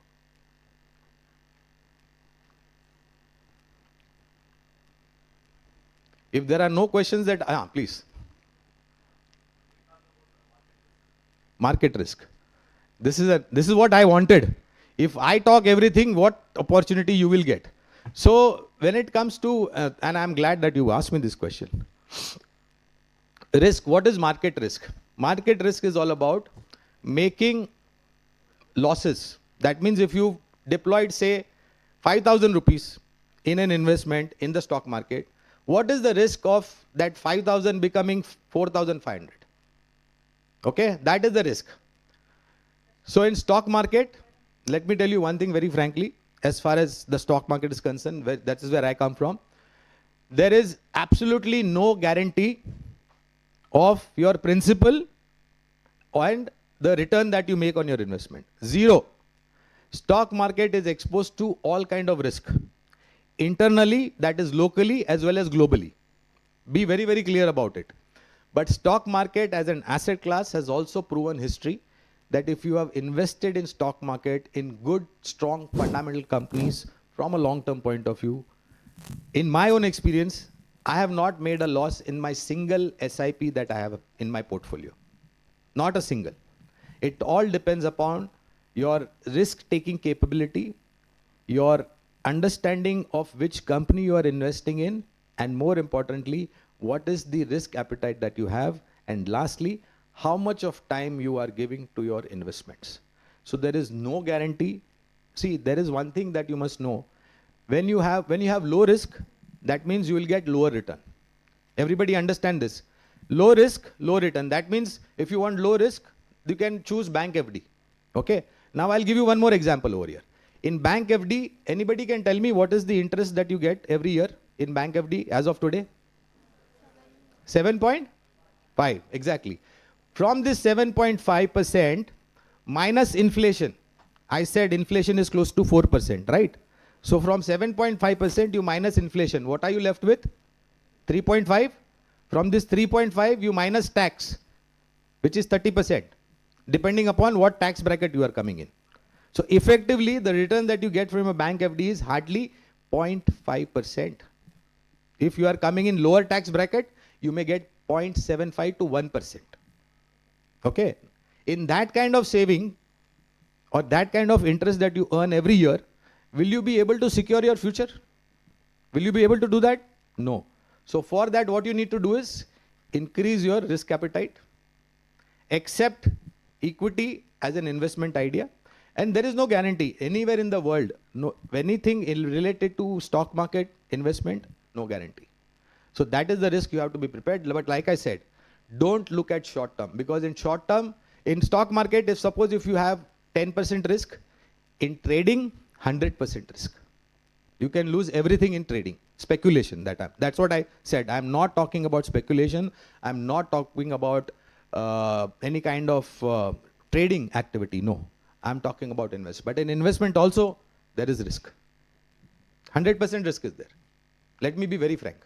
But like I said, it is and I'm not saying this, there is this institution you must have also heard about, AMFI, Association of Mutual Fund of India. I'm sure you all must have heard about this AMFI. AMFI did a study of 5 asset classes, which is normally available to an Indian common man or a person to invest in. What are those 5? Bank FD, PPF, stock market, real estate, and gold. Okay. There is a new animal that has come very recently. I'm sure you must have heard about it. Bitcoin, crypto. That is not recognized by Indian government. Please be careful. So I have been advising everybody, it is an unknown animal. It is not tamed by any trainer. It can take you to the sky and the moon, and it can push you below the crust of earth also. That dangerous crypto is. So normally these are the 5 asset classes. AMFI did a data crunching of all these asset classes of 15-year data to understand which is the best asset class for a common Indian to invest in. After breaking that 15-year data, the result that came out, it was that either mutual fund, equity related, or equity markets directly. They have given you anywhere between 15 to 20% return per annum from a long-term point of view. But like I said, there is a risk. Any more questions? Sir, myself, Dr. Savita here. What we see also is that not investing in the stock market. Yes, ma'am. Sir, as a equity investor, generally there is a saying that you will burn your fingers. Yes. So, for starters, as a student, what are the basic things that need to be considered in general, either in the balance sheet or the profit and loss account? Yeah. What are the basic things they have to consider before making the investments? Yeah. So thank you so much, ma'am. So you can not only burn your finger, you can burn yourself. To be very honest. But that depends upon what you are choosing as your investment. That's what I said, ma'am. That choosing an investment in terms of which company you are investing is very, very important. Very, very relevant. Don't invest in a company because your brother, sister, mother, father, uncle, auntie, mama, mami, chacha, chachi, or your so-called unsolicited university, unrecognized university of WhatsApp, Google, YouTube, X, Y, Z, Insta. Don't go over there because they are all unsolicited, unrecognized universities according to me. Look at credible information. Where will you get your credible information? So for example, I'm sure Saji, we can share some research reports. Ma'am, we will send you some research reports. You asked me as to what a common person should look at. So ma'am, there are not just 1, 2, 3. So in general, for liquidity they go for dividends or capital appreciation.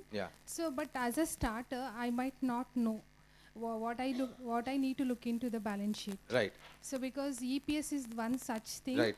As a fresher, what should I concentrate So on? that's what I was coming to, ma'am. So there are no set of 5 ratios that you can look at. There are at least 2 to 2.5 dozen ratios that you should look at.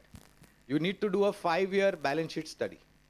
You need to go and meet the management either virtually or in person. So it is not very easy, ma'am. That's what I was requesting Saji, that we will share research reports which are made by my fundamental research team, which will firstly enable you to understand what you should look at. The rationale behind why we are recommending you to invest in that company. That will be the first step towards your learning process. After that, you can take this name down. There is this institute called NISM, which conducts examination, which gives certification for technical research as well as fundamental research. So once you register with NISM, there is a website called nism.com. It is a recognized institute by SEBI, that is Security and Exchange Board of India. Once you go into it and register yourself, and once you understand the process, there is a fee that they charge. The last that I know of, 1,200 rupees or 1,500 rupees they used to charge for enable you to download a workbook. 200-page workbook is there, which will explain what you should look at in the balance sheet? That's the relevant question that you asked. So that book will help you understand. Unfortunately, I don't know whether we have that material or not. We'll have to just look it up. I'll have to check. But let's make a beginning. We'll send you certain reports, fundamental reports, and please circulate that when you're disseminate them through everybody and read it. If you have any understanding, Abhisha and Shivanand is there, Shaji is here, and if they find it difficult, I am there. And if I find it difficult, my God is there. So let's make a first step. I will send you those because I can't give you 1, 2, 3. There is no 1, 2, 3. There are 1, 2, 3, 4, many such things that you have to look into balance sheet. I hope I'm able to answer your question. Check. Hello. So we have a platform, which is our inbuilt application, which will help you to do your investments. And my system will help you to give the insight about the stocks. So you are, you want to buy a particular stock. So we have a complete research on the stock in the application itself. So when you log into our Flip app and you want to choose a stock, so my system will give you a complete information about the stock that you would like to invest. On that, you have a clarity issue, we will be always able to help you out on that. So I think the best way for a beginner is to use the app that we also have. That's our trading platform, and it will give you a lot of insights. So when you go through it, you have any clarity issue, then we have our team, our expertise to help you out on that. I think initially it will be a little hiccup for you because you just cannot rely on things because you are completely a fresher. So we will help you on that. I think in the beginning you need to, we are ready to handle you. So I think that's the way we can help you. But you always would be good to use our platform and take a lot of input of it, which will definitely give you a edge on your investment idea. Yeah, thank you. So good morning, sir. This is Yes. Prashant Kumar. Hi. I've been in market more than 10 years. Great. And I have watched your videos, so many videos. And I've been following you more than 5-10 years. Okay. And I've been actively trading and investing in stock market. Okay. And I've been grading my students also. My students have made good profits over the past 6 months because we have subject. I'm the person who's been handling the subject. So my question is, for the past 2 months, the market has been continuously falling. Yes. So almost the market capitalizations of mid cap and small cap Yes. has come down. So my question is, what's your views about when will market capitalizations of mid cap and small cap will go up? Prashant, right? Yes. So how are you associated with this institute? I'm the faculty. Oh, you're a faculty over here. Yes. I have 10-year experience, both technical, derivatives, and equity. Well, first of all, I hope I was making sense of what I was saying. I hope you will concur with what I've said. Yes, yes, yes. Thank you so much. So 1 minute. Yeah. I would like to add the point the madam said because there are some stocks, the stock which has created maximum wealth for the investors. Absolutely. Yes. Absolutely. There are a lot of, for me also, my mutual fund has created great return for Yes, me. in my portfolio also, I got dividends, bonus, right issues, and bonus, and I also got returns more than 15% per annum compared to bank FD. Okay. So to answer your question, when will this correction end? Yes, yes, yes.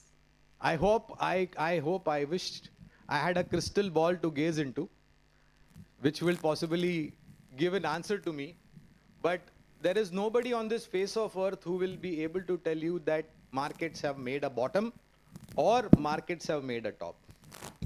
Stock markets have their own wisdom. And in my 30 years of experience, one thing I've learned is don't challenge the wisdom of stock market. Never challenge the wisdom of stock market. Stock markets will rule you. You cannot rule the stock market. This is the unknown fact that not many people are aware about. But I am glad that I have this platform to share this with you. So the markets, Prashant, has not only corrected for last 2 months, markets are correcting from 1st October 24. The all-time high on the Nifty, which is today at about 22,370. So as I know, the market rates almost 26,000, I think. 26,277. Yes, I think so. Is the all-time high of Nifty. Yes. Sensex made a high of 85,900 and something, which is today at I think about 72 or 73,000. So markets have been correcting for from last October 1st, 2024.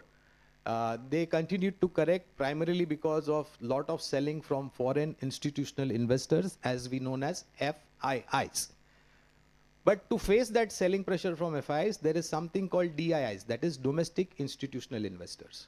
So on one side, FIs were selling, on the other side, domestic institutions were buying. That is one of the reasons why, despite of us selling astonishing figure from October 1st till day before yesterday, FIs have sold somewhere close to about 2,40,000 crores. This is the total figure from 1st of October 24. Despite of the, and this is the highest number of selling that an FIS has done in any emerging market economy like India. India could withstand it with the correction of just about 15 or 18% because domestic institution was buying. So by this, and now that FIS selling has kind of tapered off. It has slowed down. Earlier you could read numbers, you could hear numbers like 5,000 crores, 10,000 crores selling. Now it has come down to 1,000 crores, 2,000 crores, or 500 crores or 700 crores. So slowly, Prashant, this selling from FIs are reduced, okay? So that is creating a cushion. But the unfortunate part is, I cannot imagine what President Trump is going to dream tonight and make a trade war tomorrow morning and impose a tariff on either India or any other economy which is exporting greatly or in a large way with America. So the unknown factor as of now for not only Indian markets but world market, including US market, is in form of Trump trade tariff tantrums. I called it 4 T's. Okay. So we don't know about it. And after making certain statements, President Trump has actually gone back. He has not implemented the tariffs on Canada, on Mexico, on the day that he had said. So to answer your question, I think small cap, there is still more pain before it can correct. Mid cap is somewhere close to bottoming out. Large cap, I feel certain companies in large cap have bottomed out. So my advice to you all is that instead of trying to being a Robin Hood, or since the crowd is at a very naive stage, they are just beginners, my advice is don't go to mid cap and small cap or micro cap. Look at large cap stocks. There wealth get created. Because I always follow blue chip companies, as you said, the large cap stocks. And I would like to tell the participants to read the book, the famous book in the world written by Benjamin Graham, The Intelligent Investors. The famous book in the world. If you want to start your journey, please read the book. Intelligent Investor, written by Benjamin Graham. I agree. He's a guru of Warren Buffett. So thank you, because I wanted to learn from your experience, sir. Thank you so much. Any more?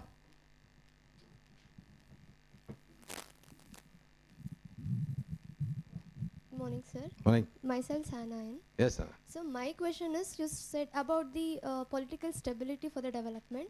So how such elections affect the stock market?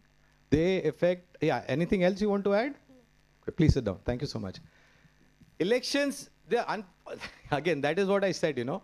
The unfortunate part of the greatest democracy on earth, a country like Bharat, India or Hindustan, is that we have multiple elections in our country. The largest election that can impact is, of course, the Lok Sabha general election, which concluded last year, and we saw Modi government coming back into power 3.0, Modi 3.0. What stock market needs is, one is political stability, point number one. Political stability in form of majority. A single party getting a majority. If a single party gets a majority, that means that party is at its will to make policies and implement it. If it is not a single party large government at the center, then they have to make a coalition government. Like take 2-3 other regional parties or smaller parties to form a government, which happened in election last year. That makes the ability of the government to make decisions, which sometimes could be short to medium term very aggressive, but long term very beneficial. They can't take those steps. So when you have a decisive government, like for example, we are having a very stable government for the last 3 times. Modi government led by Prime Minister Modi, BJP government led by Prime Minister Modi has been in power. And in the last 10 years, there has been tremendous amount of changes in terms of India as an economy, India as an investment destination, India as a growth story, India as in a place where long-term foreign direct investment can come. And there have been a lot of laws which were redundant, which are now stands deleted from the book of law, and new laws have come into effect. So if we have a stable government at the center, market takes it with positivity. But I will also say this, that elections happen every 5 years until the government loses the vote of confidence on the floor of the house. Unless that happens, 5-year markets can stay stable. If it is a coalition government or a hung parliament, market will not like it. But if it is a stable government, market feels that policies will be put in place which will be growth oriented, and it will make policies which can revive Indian corporates in terms of their earnings visibility. So election play a role, but unfortunately, like I said, every 5 years we'll have election, either center, state, and then we'll have Gram Panchayat, municipal. Of course, that is irrelevant. But stable government is what equity markets prefer with majority. I hope I have answered your question. Yes, ma'am.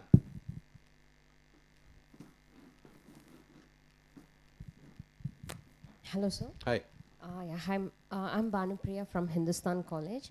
So I have one question. I want to listen from you how you look at it. Actually, my students who are in final year BCom, so they comfortably invest in stock markets, especially with apps like Grow. And so many apps are there. I'm not able to name it, but so they'll be telling me like we are getting returns, good returns, we'll be able to track it and everything is fine. And I'll be amazed as a professor, I'm not able to make the decision. Still that confidence is lacking in me, and somewhere where to start and what is the right decision and what should be the channel for the investment other than mutual fund. Is it safe, and where can we get a right start for this investment other than mutual funds SIP, sir? Thank you so much. Please sit. Thank you, sir. So you said you have students who are investing in stock market. Yes. Well, that's a lethal combination. See, first of all, don't invest in stock market when you are a student. I'm talking about direct stock market investment. My advice related to saving 500 rupees from your pocket money was totally different. That is investment learning process, okay? But when you're a student and if you are buying stocks, please don't do it. Why? Because that is not your hard-earned money.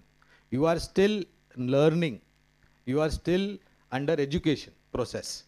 You are not independent. You are dependent as far as that money is concerned. I'm 100% sure they would have taken it from some external sources. This is the biggest mistake, and I will request you to tell your students to stop doing it, because that can lead to a lot of difficult situation and it can lead to mental breakdown. So please don't commit a mistake of, and according to me, if at this age they are saying that they are making good money, then I have big question mark on that, because they are not investing, they are trading, which is again very dangerous.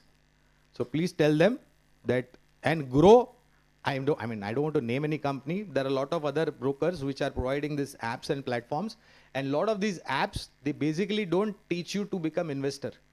They misinform you in terms of how you should trade. A lot of these apps, because for them trading is more profitable. So first of all, please tell your students, if they are not earning and if they are dependent on somebody for that money that they are dabbling in stock market, to stop it. Thank you, sir. Please, Sure. please tell them that. Okay? Thank you, sir. Yes, please. Good afternoon, sir. I am Good Darshan. Good afternoon, Darshan. I'm studying in second year MCom. I take from stockholder tips from the Prashant, sir. I have little confusion on SIP is good or equity share market is good. That Prashant should answer. Where is Prashant? Yes, Prashant, please answer him. Compared to the equity share market and SIPs, the equity share market get more return from SIP. Yeah, The SIP is more long-term sustainability. Yeah, so I'll answer that. I hope Prashant will agree with this. So SIP is, what is SIP? That every month you invest in small amounts. According to me, and I hope my colleagues will agree with me, if they don't, they are at free will to correct me if I'm wrong. SIP is for 5 years plus. Okay? Because if you go on investing small amounts every year, come to end of the 5 year, whatever you invested plus compounding of that investment leads you to a decent amount of return. Investing directly in stock market can be for 1 year, 1.5 year, 2 year. That means compared to SIP, relatively shorter. So if you are a high risk appetite, if you can understand the stock market, if you can understand where you are investing, which company, go directly into stock market. Okay? If you don't have the time, or if you're not able to understand, and if you want to really create wealth, then do what I'm doing. Do an SIP. Sir, which sector is more returns, mid cap or small cap, large cap, is which is best to invest in SIP, sir? Prashant, was I right, wrong in my first answer? मैं सही था, गलत था? I was right. Okay. Now what was your question? Small cap, mid cap? Sir, which sector is more relate to me as a student? Which sector is get more returns? No. Then slowly his next question is going to be, sir, please tell us the companies. Where to invest in? So he's making things easier for everybody. Okay, so like I said, friend, large cap for me, and like I said, we are a responsible company. We are not like fly-by-night, zero brokerage online platforms. We don't believe in that kind of a business. Though we have an online platform, but we are majorly focusing on offline. And we strongly believe as a philosophy, as a brokerage house, that you are not here to milk people. Okay, you are here to educate people. That is why I have traveled all the way from Mumbai and I'm standing in front of all of you all. And I've been speaking for the last maybe about more than an hour. Or otherwise, like we did an IIP in Bengaluru yesterday, or any part of the world, or this evening or this afternoon we are doing in Mysore an investment awareness program. We believe if you want to create wealth, first of all, you have to risk profile an investor. What is his or her age? Point number 1. What is his or her investment horizon? Point number 3. What is his or her return expectation? And very importantly, what is the risk-taking appetite? After profiling this, we can advise. So first of all, if you ask me, where? Large cap. Then if you want to be a Robin Hood, then large and mid cap. That means 60% large cap, 40% mid cap. Small cap, like I answered Prashant, there is still a little bit of more pain in terms of correction. I hope I have answered your question. Thank you. Thank you.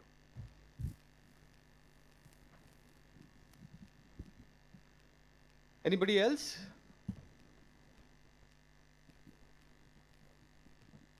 If not, thank you. Lovely. I really, from my bottom of my heart, I've enjoyed interacting. This has been after a long time that I got an opportunity to address a forum like this. Students who can be a bright future for tomorrow's India. From my side, from Saji, from Shivananda, from Abhisha, from my company, Geojit Financial Services, once again, I thank the faculty of this esteemed institute for giving us this opportunity. And my heartfelt congratulations and best wishes from all of us to all of you all. And I hope to see all of you all doing much better than what we've done in your professional life. Thank you all very much. Great. Thank you.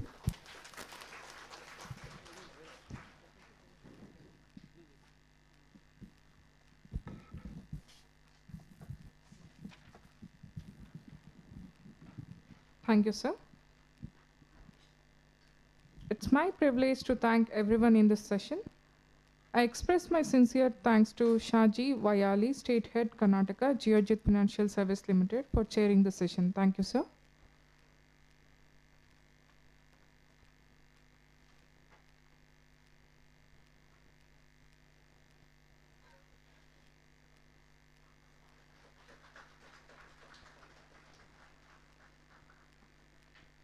I express a deep sense of gratitude to Shri Gaurang Edsha, Senior Vice President, Geojit Financial Service Limited, Mumbai, India, as the research person on the topic, exploring research avenues in Indian market and its opportunities identification for stakeholders. Thank you, sir.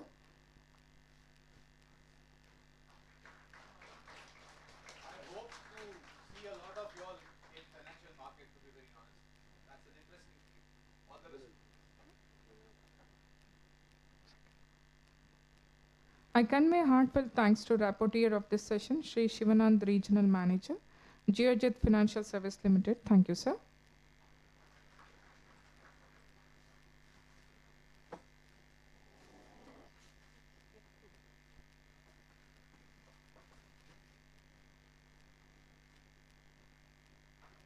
Now I request Srimati Abhisha, Senior Manager, Geojit Financial Limited Conference Convener, to come on the dais and receive the momentum as the token of gratitude.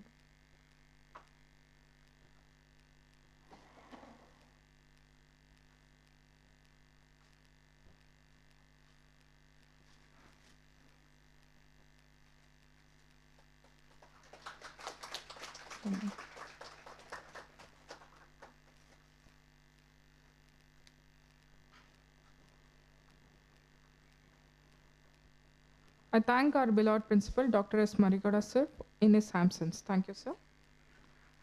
I thank Dr. S. Purnima, Associate Professor and Head of the Department, PG Department of Commerce, BVPGC, for her presence. Thank you, madam. I thank all the professors, other luminaries, research scholars, students, and invitees who are present here, both online and offline platform. Thank you. I also thank all the UG and PG teaching faculty and non-teaching staff of our college. Thank you, one and all. Now we have a tea break, and I request everyone to be assembled back in the auditorium by 12:25. Thank you.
दोस्तों, क्या आपके MS office software के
Both. Yeah. Resource person. A very good afternoon to one and all present here. I, Chandan V, Assistant Professor in Department of Commerce and Management, VVFGC, Mysuru. Success is not the key to happiness. Happiness is the key to success. If you love what you are doing, you will be successful. With these inspiring lines, let us start today's second session on the topic Research for Creating New Avenues for Indians in Global Markets, for which we have a knowledgeable personality. Firstly, I feel honored to introduce and welcome the chairperson of this session, Professor P. Mahadevappa, Professor in Department of Studies in Commerce, Mansa Gangotri, University of Mysuru. Its brief introduction about Professor B. Mahadevappa is the Deputy Coordinator of University Grant Commission's Special Assistance Program, DRS-1 at Department of Studies in Commerce. Sir was a postdoctoral research fellow of University Grant Commission, India. He has successfully guided 6 doctoral students for their PhD degrees and is currently guiding 8 doctoral students. His teaching avenues are MPhil students and postgraduate students of MCOM, MFM, and MBI Tech programs at DOS in Commerce. His research area includes agri-risk management, international financial reporting standards, edge accounting, social accounting, value accounting, and accounting for price level changes and XBRL. Research studies that he has recently finished includes total quality management and its application in higher education, healthcare, manufacturing sectors, quality circles, and accounting for non-profit organization. He was a member of Board of Studies in Commerce, CBCS, and CAGP implementation and affiliation committees. Sir, we are really fortunate to have you as a chairperson for this session. On behalf of Vidyavardhaka Institution and on my personal behalf, I welcome you, sir.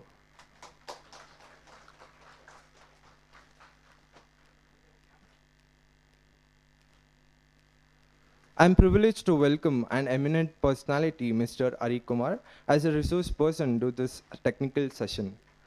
Mr. Ari Kumar is an experienced wealth management professional with over 19 years of experience in financial services industry across different markets. He has worked across insurance, banking, and boutique wealth management outfits. In his previous role as Associate Director in Equirus Wealth, where he was responsible for building the business from scratch to $500 million. He was also a part of the top management of Equirus Wealth in his last stint. Also worked in middle management role with all major global organizations such as MetLife, Citibank, RAC Bank, and HSBC Bank in Dubai. His background includes extensive experiences in business strategy, investment solutions, client advisory, and team leadership, complemented by an PGDM in marketing and HR. Currently is a Vice President of Private Wealth Geojit Financial Services Limited, Mumbai. Sir, it's our pleasure to have you here on behalf of Vidyavardhaka Institution, and on my personal behalf, I welcome you, sir.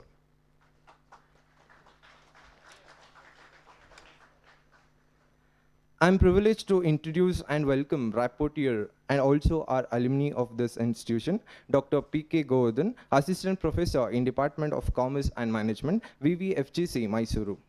He completed his Masters of Business Administration from TTL College of Business Management in the year 2009.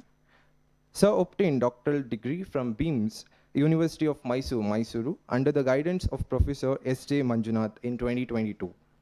He has more than 13 years of teaching experience, and also he published a good number of research papers in reputed journals. Currently is working as Assistant Professor in Department of Commerce and Management, VVFGC, Mysuru. Sir, it's great honor to have you as a rapporteur for this session. On behalf of Vidyavardhaka Institution and on my personal behalf, I welcome you, sir. Now I welcome our beloved principal, Dr. S. Marigowda, to this session. Welcome you, sir. I welcome Dr. S. Purnima, Associate Professor and Head of the Department, PG Department of Commerce, VVPGC, to the session. I welcome you, ma'am. I welcome all the professors, other luminaries, research scholars, students, and invitees of both offline and online who are present here. I welcome you all.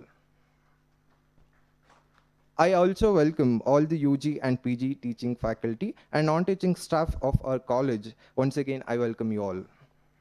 May I now request Professor B. Madhavapasa, chairperson of the session, to take over the session. Over to you, sir.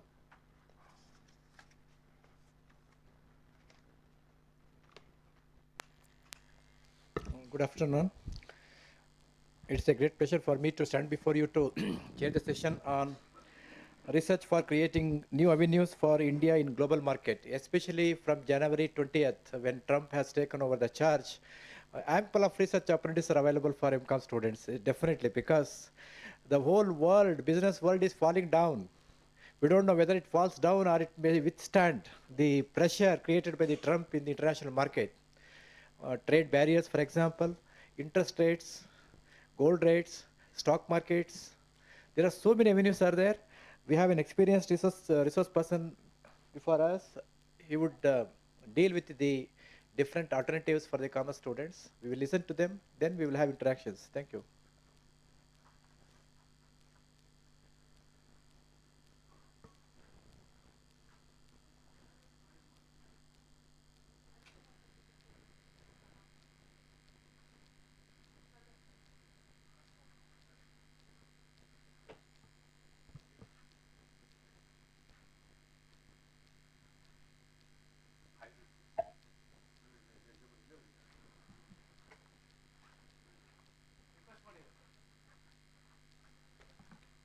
I request Ari Kumar sir to take over the session. Thank you. Thank you all, and it's been a pleasure to actually be a research person and trying to address this august audience. First of all, let me thank the management of the college and the respected professors who have given us this opportunity to share our views, what we feel, how the global markets are. And I was also listening to Gaurang before this and how Indian markets have been doing and what are the future of Indian markets. And it was very, enlightened to understand that a lot of students and professors are very enlightened, and they're advising students to invest into Indian markets and taking keen interest, because I remember during our days there was hardly any discussion on these lines. That when you used to study whether a commerce or an MBA on those days, you hardly had any discussion on these lines. But very happy to understand that. So getting into the topic without wasting more time, the main topic that we wanted to discuss today is global investment opportunities. So, like what Gaurav said, India definitely is a shining star in today's market, and India growing at around 6.5–7%, in an emerging economy space will always remain one of the most sought after markets. But one thing which I always have advised, people who I've been advising from a client perspective or from a investment advisory perspective, is that diversifying your assets is something which you should be doing across, right? Asset allocation is the key when you are actually investing into different asset classes, right? Like there are multiple asset classes that you can invest in, like gold, real estate, equity markets, debt instruments. And in equity, how can you diversify your asset class, or debt instruments, how can diversify your asset class across different geographies? And India in the last 5 years has been in a big bull run, right? And India in the last 10, 15, 20 years, if you look at the markets, has been doing exceptionally well for long-term investors. But how do you feel like last 10, 15, 20 years, even if you look at the US markets, for example, they have also been doing exceptionally well. So I'm talking about dollar returns of around 11 to 12%. Right? So that's what US markets have delivered over the last 10, 15, 20 years. post the global financial crisis. So ignoring a particular market, and there was always a very big saying that one of the most famous authors of a book has said, never bet against US, because US, as we all know, is the mother of capital market ships, right? So if I have to take the mothership, which is US, all other markets in the world actually are taking cues from the US markets, and then is how the Indian markets or UK markets or Chinese markets or any market for that matter is all taking cues from the US market. And that's why US and dollar is such a dominant player in the global scenario. So from an investor standpoint, today, if I have to ask a resident Indian or a non-resident Indian or anybody who wants to invest in global markets, what are the avenues that he has in front of him, right? So those avenues are very limited, though, as we speak, as we have today. But I would just take you through few avenues that we have, which Gaurang was also mentioning. So one of the avenues that we have, which is the most simplest way of investing into global markets, is basically mutual funds. Mutual funds are one route through which you can invest into global markets. A lot of asset management companies like your Franklin's, Aditya Birla's, or you name any company that is in the street, all of them pretty much have feeder funds. These funds are called feeder funds or fund of funds, wherein an Indian resident investor can participate into global markets, right? So we all have heard. So today, if you look at most of the instruments or gadgets that we use in our day-to-day life, like the presentation screen that I'm using right now is Google Meet. So Google Alphabet is one of the largest software companies in the world today, right? So then you have Apple, you have Amazons of the world. How does a resident Indian participate in the growth story of an international company, right? So one of the things that they can do today is by getting into all these international mutual funds, via which they can participate into US markets. Secondly, the other markets, so for example, somebody wants to participate in a Chinese market. So China has been really beaten down in the last 3-4 years post-COVID. China looks a very, very attractive market as we speak today. So if somebody wants to participate in Chinese markets, he again has an opportunity through the mutual fund route through which he can participate there, right? Similarly, somebody wants to participate in the treasury bills of US or any other debt instrument globally. There are multiple funds which are available today through which you can participate into these international markets, right? And it can start with as less as 500 rupees to 1,000 rupees. So it's the most simplest way of participating into global markets. That is one of the routes that you can always look at while investing into international markets. Second is somebody wants to participate directly into the stock market. Say, for example, you want to buy a Alphabet stock, or you want to buy an Amazon or a Tesla for that matter. How do you do that, right? That is something which most of us today who are dreaming of investing into a Tesla or an Alphabet, what are the avenues that we have today by which we can invest into these stocks directly? So the good part is, yes, we can as investors invest into these stocks. So there are multiple platforms that are available today in India, whether it is through direct going into a broker or an advisor through which you can participate or buy into these stocks. The limit that the government of India has kept for a resident Indian, okay? So I am emphasizing that this is a resident Indian who resides in India and wants to invest into global markets. The limit that the government of India has kept is $250,000, which means $250,000 is the maximum limit that a resident investor can invest in a particular financial year. So in a financial year, April to March, if a person who is resident in India wants to invest into global markets, the maximum that he can do is $250,000 or $250,000. So this is provided by LRS, which is the liberalized remittance scheme provided, or a window provided by RBI. Okay, so this comes under the RBI because these are global transactions which RBI permits a limit up to which the individual can transact, okay, or can buy into global stocks.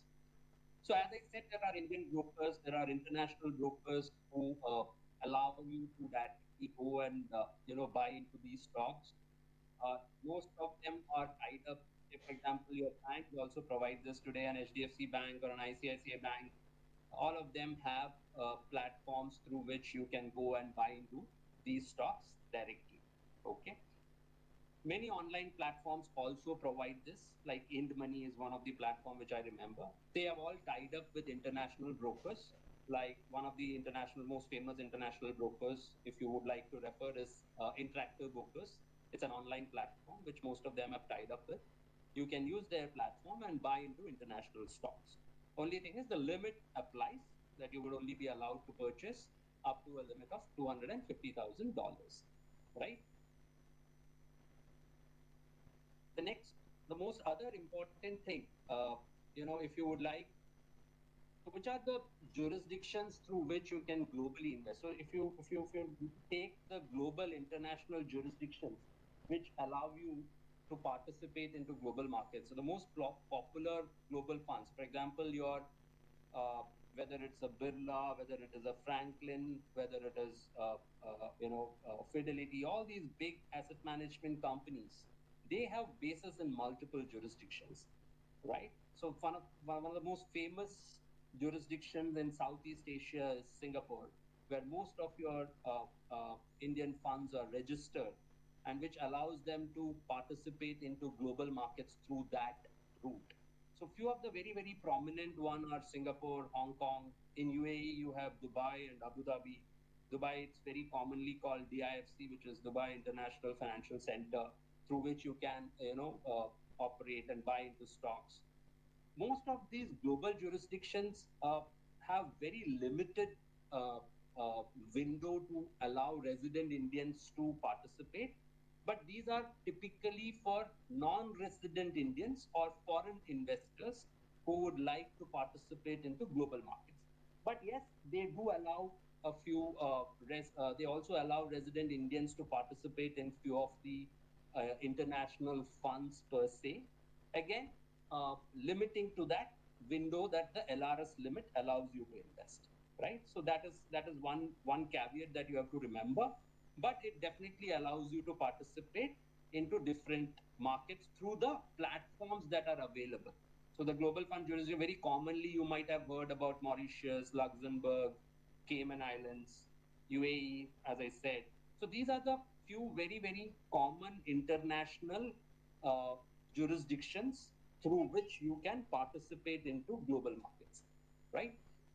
So one thing that Government of India has done has also created a free zone for that matter for ourselves, which has been very recently. It has started like 7-8 years back, but recently it has become very prominent. I don't know how many of you have heard, but it has become very, very prominent in the last couple of years, or maybe 3-4 years, where this jurisdiction has become very, very important. And this is the Special Economic Zone of Government of India, which is called the GIFT City, right? I don't know how many of you have heard about GIFT City, but GIFT City is Gujarat International Financial Tech City, which is the Special Economic Zone of India, through which Indians can participate in the global markets.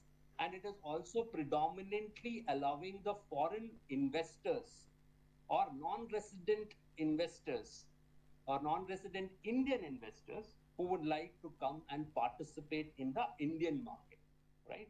So one of the hindrances that predominantly when you are in a global market, what you hear from your foreign institutional investors or foreign portfolio investors or NRIs for that matter, which India has a huge diaspora of around 30 million people who live outside India, right? And they would like to participate in Indian markets. And when they would like to participate in Indian markets, there are a lot of hindrances that they used to face prior to GIFT City, Okay, so once the GIFT City has come into picture, it has become much more easier for them to participate in this Indian capital markets. GIFT City pretty much solves most of the problems. It allows you to actually invest your capital in dollar terms. So GIFT City has about GIFT City. So what is GIFT City? GIFT City is a special economic zone which the government of India has created in Gujarat, which is the place called in Gandhinagar. It's somewhere in between Gandhinagar and Ahmedabad. It's developed with a joint venture between government of Gujarat and the central government of India. It is predominantly considered to be a gateway. Okay, it's considered to be the gateway to India through which all the foreign investors or NRIs can come and invest into India. What is so particular about GIFT City? Because it has one of the most prominent things that you should understand today in India. If you have to invest in India, mainly there are 4 regulators whom you have to dwell with, right? One of the 4 major regulators in India: RBI, which regulates all the banks in India, right? Reserve Bank of India. Secondly, you have SEBI, which is Securities and Exchange Board of India, which regulates the capital markets in India. Then you have IRDA, which is the Insurance Regulatory Development Authority of India, which regulates the insurance market in India. And then you have PFRDA, which is the pension fund regulator in India, which actually controls the pension fund. We have these 4 regulators through which, but the unfortunate part is these 4 regulators don't talk to each other, right? So that's one sad part of it. But when it comes to GIFT City or IFSC, you have a unified regulator, right? So the unified regulator is the International Financial Services Center Authority. So this is called IFSCA, which is part of the GIFT City, which regulates the entire GIFT City ecosystem. So whether it is a banking, whether it is an investment in capital markets, whether it is insurance, whether it is any other non-resident Indians who would like to come and invest in India, right? So, as you said, Government of India has operationalized GIFT City in 2015, and after 2015, if you look at it in 2021,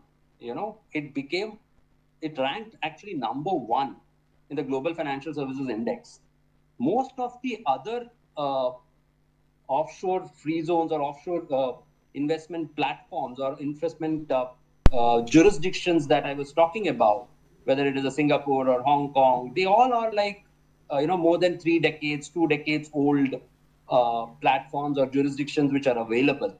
India is a relatively new jurisdiction from an offshore platform perspective, right? That is one of the reasons, and within this short span, ranked at number 1 talks a lot of things, because what IFSCA has done is it has taken a lot of cues from the global platforms like DIFC, DFSA, MAS, which is Monetary Authority of Singapore. So they've taken a lot of cues from these institutions and then developed a robust system which is akin and which is good for the Indian ecosystem, where we can facilitate global investors to come into India, right? So another major advantage that you have in GIFT City IFSC is the tax advantage. So a lot of cost advantages and a lot of tax advantages. Most of the investments that you do through IFSC is absolutely tax-free, right? So today, when you talk about taxation, you also know that India, if there are capital gain taxation which apply to equity instruments, so if you long-term and short-term capital gain taxes, in GIFT City, you don't have that taxation. So somebody who is investing as an NRI, not as a resident, but as an NRI, if somebody wants, or non-resident Indian, who wants to come and invest into Indian markets, capital gain is not there. So that is exempted. GST is not there. STT, Security Transaction Tax, is not there. So that is something which the government of India has waived, or the IFSCA regulator has waived for foreign investors or even NRIs, non-resident Indians, who would like to come and participate, right? It's a central business hub where not only about investing in capital markets or investing into global stocks, it also is a hub city where, you know, you can also start, tech innovators can set up their shops there. You know, they get a 10-year tax rebate, 10-year tax exemption for them to set up their tech innovation hubs there. You know, they also have aircraft leasing. So a lot of things are happening in that space. So it's very early stages, but the idea is to make a gift city a hub where international investors can come and invest, right?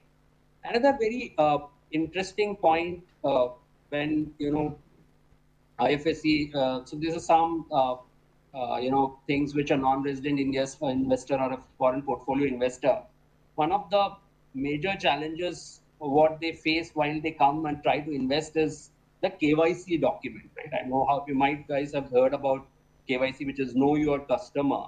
So in that, one very common question which the regulator in the mainland asks is a PAN card. So just to give you a small tip, the PAN card is something which is not mandatory if somebody invests through Gift City, right?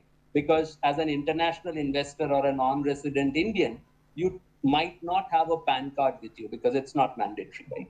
So that is where that lot of that legal hassles have been removed to make India a global investment destination, whether it is investing in India or also investing from India to the global world as well, right? So IFSC, so there are a lot of instruments which has been developed by a lot of asset management companies. I don't know how many of you have heard about AIFs. AIFs are alternate investment funds which have been developed by a lot of asset management companies in India. So they have been registered in IFSC, which is the International Financial Center of India. That allows you to participate in global markets through the AIF route, right?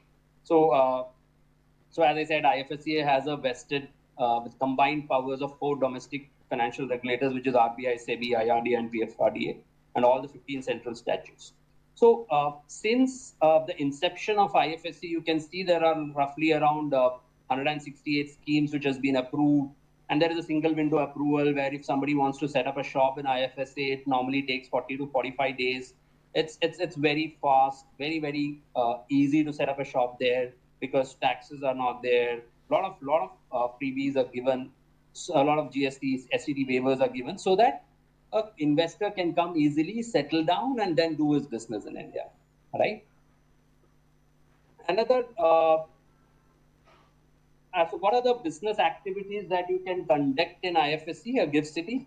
Is basically, as I said, AIF is alternate investment funds. Then you have investment advisories, wealth management firms, portfolio manager, custodial services, and all the banks, most of the banks or the foreign banks have set up their shops in IFSC, Gift City. Then you have capital markets regulators. So if you, I don't know how many of you have seen that there is something called as NSE Gift City now. When you look at the tickers these days, you have NSE Gift City, which means that, you know, those are allowed.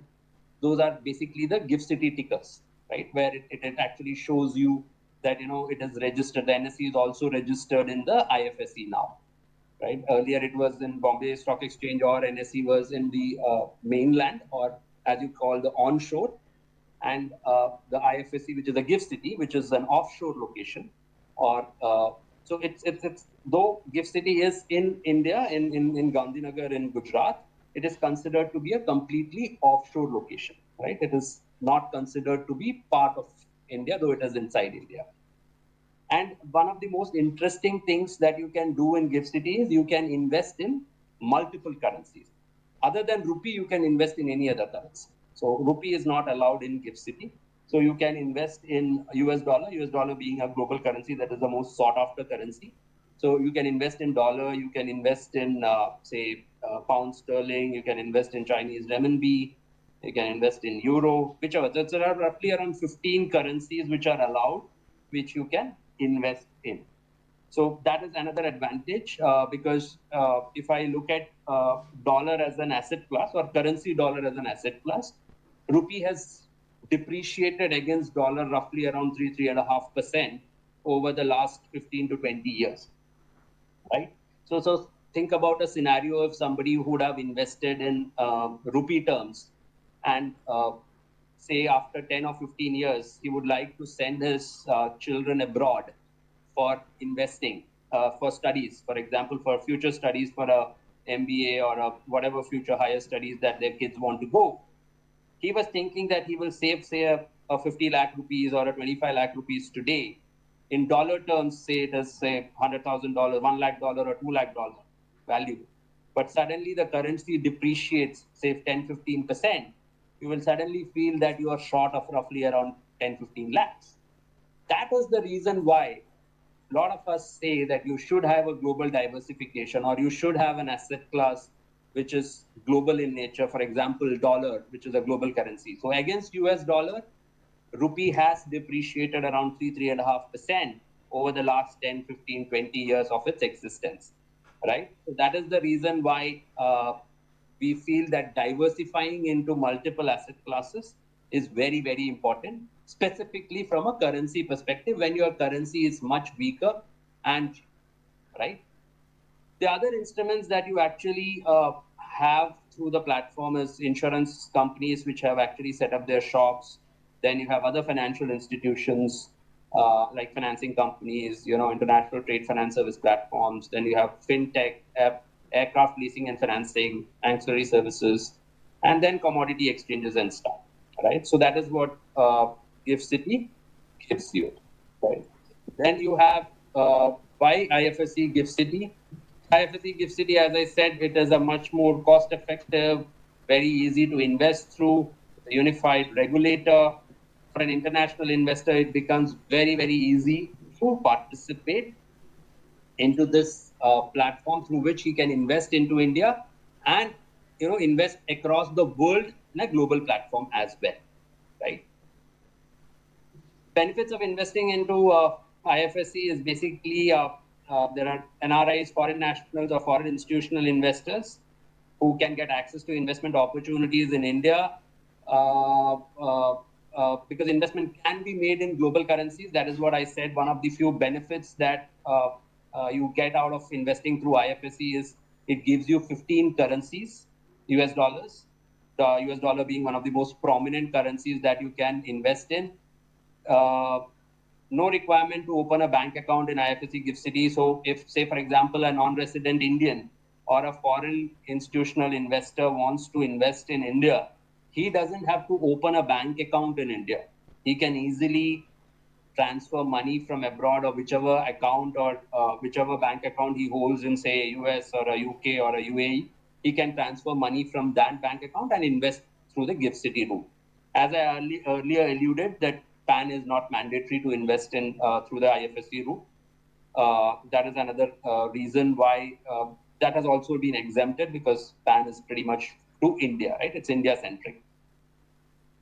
And NRIs or foreign institutional investors or NRIs, typically for NRIs, they are not required to file tax returns in India if they are investing through the Gift City route, other than if they have income in India.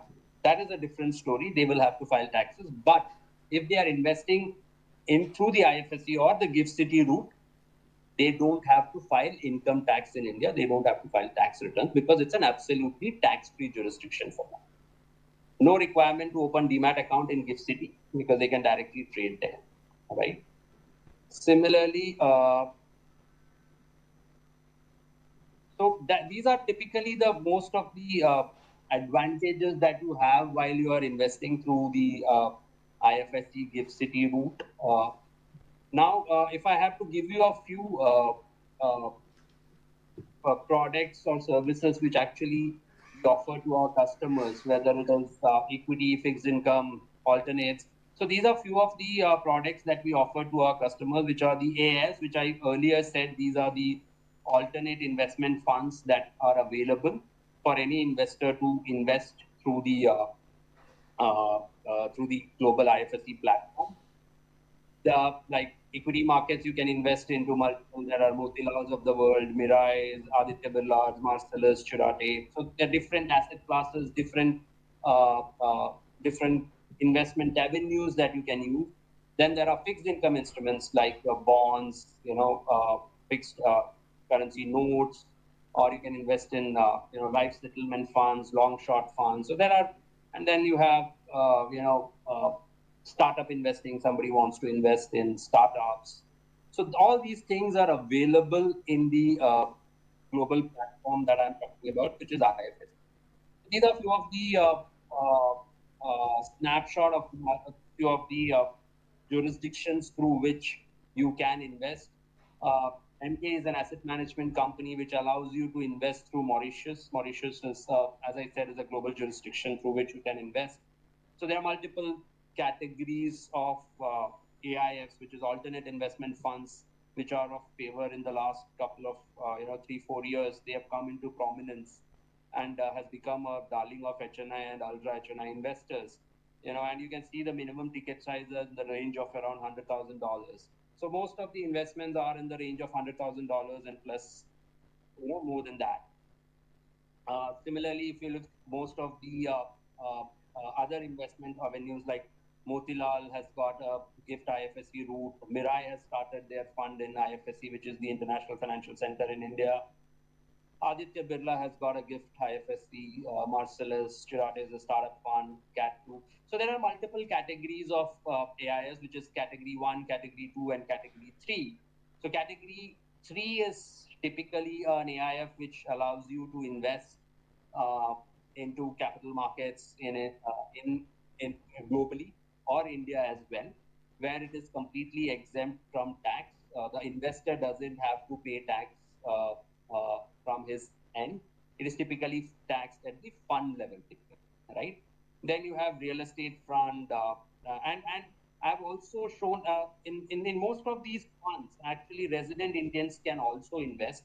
For example, one of the bond funds which you can look at here, which is Silverdale, which has $100,000, which is registered in Singapore. It's the VCC structure in Singapore.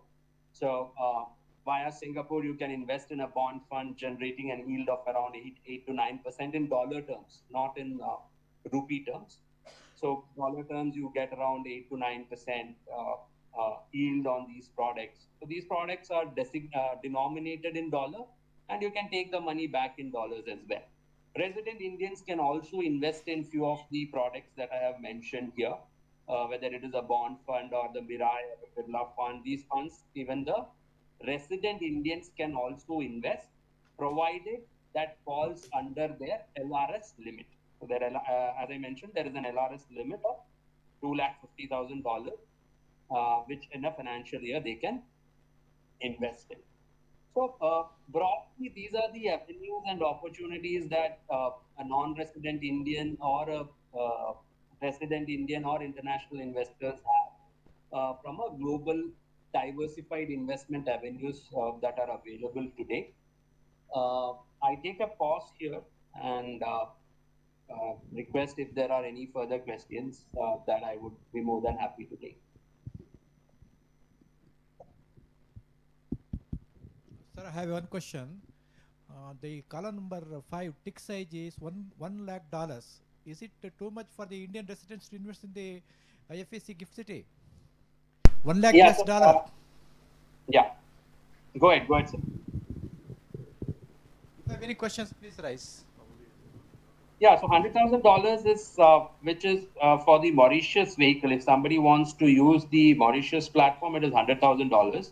The Gift City IFSC route has recently been reduced or amended to $75,000 by the regulator.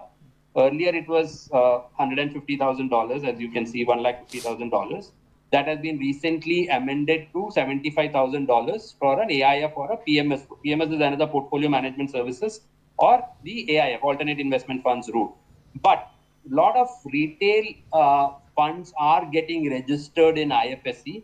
Like the mutual funds, where the regulator has already set out the guidelines, and a lot of these companies have registered in IFSC to roll out these instruments, wherein we are sure that as days come and more clarity comes in that space, and once they roll out their products, you will have maybe $500 or $1,000 product which you will be able to invest into.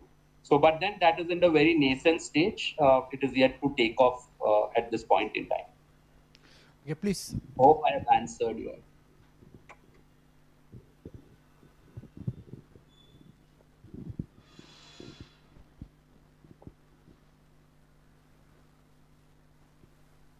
Any questions? I know this is pretty much on a HNI, alpha HNI space that this products operate at as we speak. But from a retail investor standpoint, I think it's going to come in the next maybe 3-4 months or a year to now, where a lot of them have registered. It's just a matter of time when these products will get rolled out as well. Sir, I have another question. Yeah. There are people who are arguing that Indian market is not linked with US market, decoupling of the markets. So you're saying that you said in the beginning, all of us should be I didn't hear the last part. There's some disturbance. delinking of Indian stock market from US stock market. So whether Indian market is linked with the US market.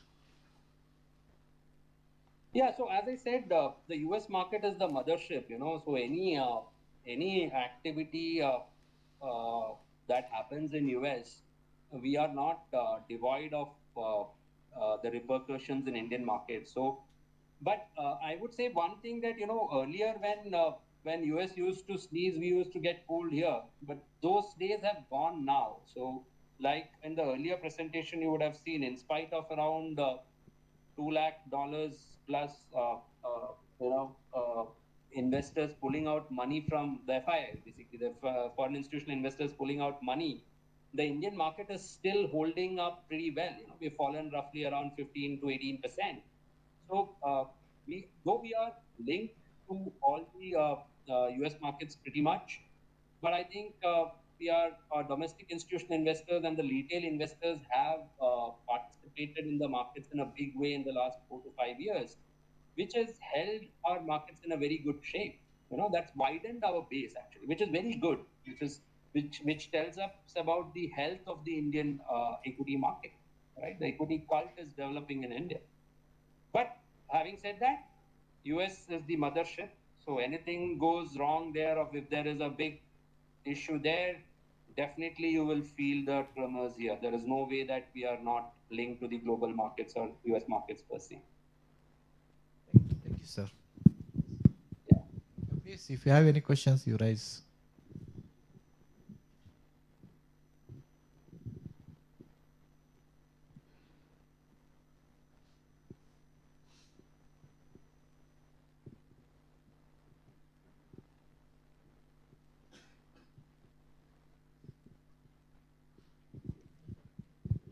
Yeah, good afternoon, sir. This is Govardhan PK. So I have a question for you. So you spoke about equity market. What about the health and renewable energy? Is there any options or opportunity to increase our wealth in renewable energy and healthcare sectors? It's very bleak. I couldn't hear you properly. So this is Govardhan. And I have a question regarding the wealth management. You spoke about equity market and real estate. What about healthcare sector, sir?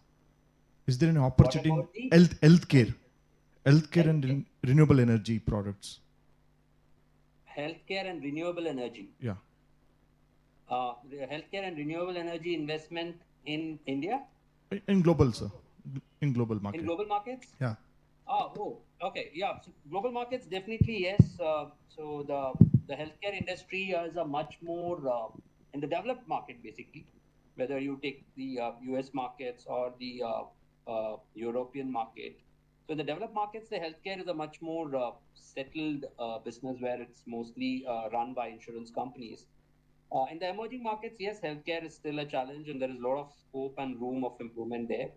And if you look at all the pharma majors, they're either present in Europe or US, right? So you definitely have a lot of stocks that are available in these global markets where you can invest into these stocks and take advantage of that. A lot of innovation happening in that space, in the global healthcare space specifically, a lot of innovations. And when I say a lot of innovations, I mean that, there is so much of research that is happening in that space. Every day you see a new drug coming out from a big pharma company and telling this is what is going to be the next big thing in the industry.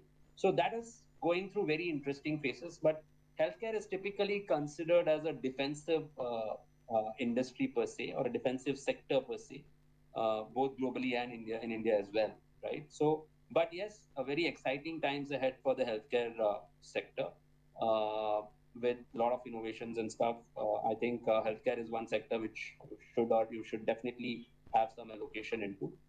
Secondly, green energy or the new energy thing, I think that's a global norm. We don't have an option but to move in that space. I think all the global majors are at least in sync that we should do more in terms of moving from moving to alternate source of energy, that is green energy basically, whether it is a wind, whether it is a solar, or whatever other modes of energy is there. So those companies which are doing that is definitely a big advantage. I think the next 5, 10, 15 years is definitely going to be the alternate source of energy companies. They will do exceptionally well is what our feeling is. And global companies in that space will do really well. Yeah. I mean, was that the question?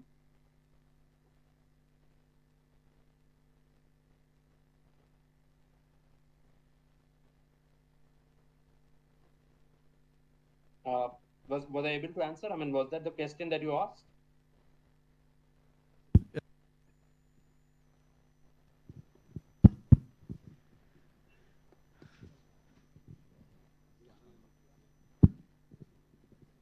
Yes, sir. Please proceed, sir. Sorry? Proceed. Next slide, sir. I can't hear. Please proceed. Next presentations. Okay. Yeah, so I'm done with my presentation. Okay, I right, would, right. if there are any further questions, yes. I'll be more than happy to answer Okay. that. Sir, I want to ask one question to you, sir. What is the impact of inflation and forex changes in the global market, and also interest rate, inflation rate, and also foreign exchange rates? How these typically impact on the investor who goes to the global market? Yeah, very pertinent and a very interesting question you've asked. So inflation globally is cooling off. So that's one good thing that is happening, because inflation post-COVID was at its peak, and that was the reason why all these central banks across the world, including the US Fed or RBI, they all started increasing rates, right? So that is where interest rates start moving up. So they have a negative correlation, right? So when inflation actually, I'm sure most of the students there might or would agree to me that as inflation goes up, the Monetary Policy Committee or the Monetary Policy of India or any other central bank is to actually curtail inflation. Their primary job is to curtail inflation, right? So when the inflation needs to be curtailed, the monetary policy is to increase the rate, right? So they increase the rates and try to curtail the inflation. And that's what you would have seen in the last 3-4 years, where inflation was going up and interest rates were cut down and more liquidity was pumped into the market. But now, because inflation has started cooling off, that is where you will see that a lot of central banks have slowly but steadily started to cut interest rates, right? So in our case specifically, RBI has a tolerance limit of 2 to 6%, right? So that's where the tolerance band of RBI is. And in the earlier presentation, I was hearing it has come down below 4% as we speak. Similar is the case with most of the central banks across the world. US being the major, the US Fed wants the interest rates to be below 2%. So that is the targeted inflation that the US Fed, which is the central bank of US, wants the rates to be. Currently, it is somewhere around 3.5%. It was at time of the peak of inflation, it was around 8, 9, 10%. You know, they managed to bring it down to around 3.5% right now, and that idea is to bring it below 2%. Right? That is what the targeted inflation rate is. So they have also, as the inflation started cooling off, you would see the Central Bank of US has also started cutting rates. In the last November Fed meeting, they did cut the interest rates, and And so most of the interest rates are typically viewed from a 10-year view. So US Fed 10-year is currently roughly around 4.3 types. That's where the US 10-year is trading at. And that gives you an indication that that inflation is cooling off and the interest rates are coming down. So globally, all the central banks have started cutting rates, and our view is that in the next year or so going forward, you will see further rate cuts as more inflation data comes out. So as interest rates become cheaper, that is really good for most of the global economies, because then you get, as a consumer state, you get a lot of cheaper funds available for your home loans, your car loans, or whatever you would like to purchase. Rates are a very, very determinantal factor, so that becomes very cheap for you, right? So that is why we feel even corporate loans for industry to flourish, that becomes cheaper as inflation cools and as interest rates come down, right? So that is a big positive as we speak, as interest rates globally and in India also is cooling off. So that's the view that we have, that interest rates are bound to come down and as inflation cools off, and which is a positive for markets as well. We feel it's a big positive for because that adds to the margins of the corporates as well, because they will have to pay less interest rate burden on them, right? So that improves their margin as well, right? So yeah, so our view is that. Sir, what is your perception about the tariff war initiated by USA? What is that? Tariff, bilateral tariff wars. Tariff. Tariff, that is as good a guess as yours. I mean, it's you don't know what Mr. Trump thinks every day morning. You know,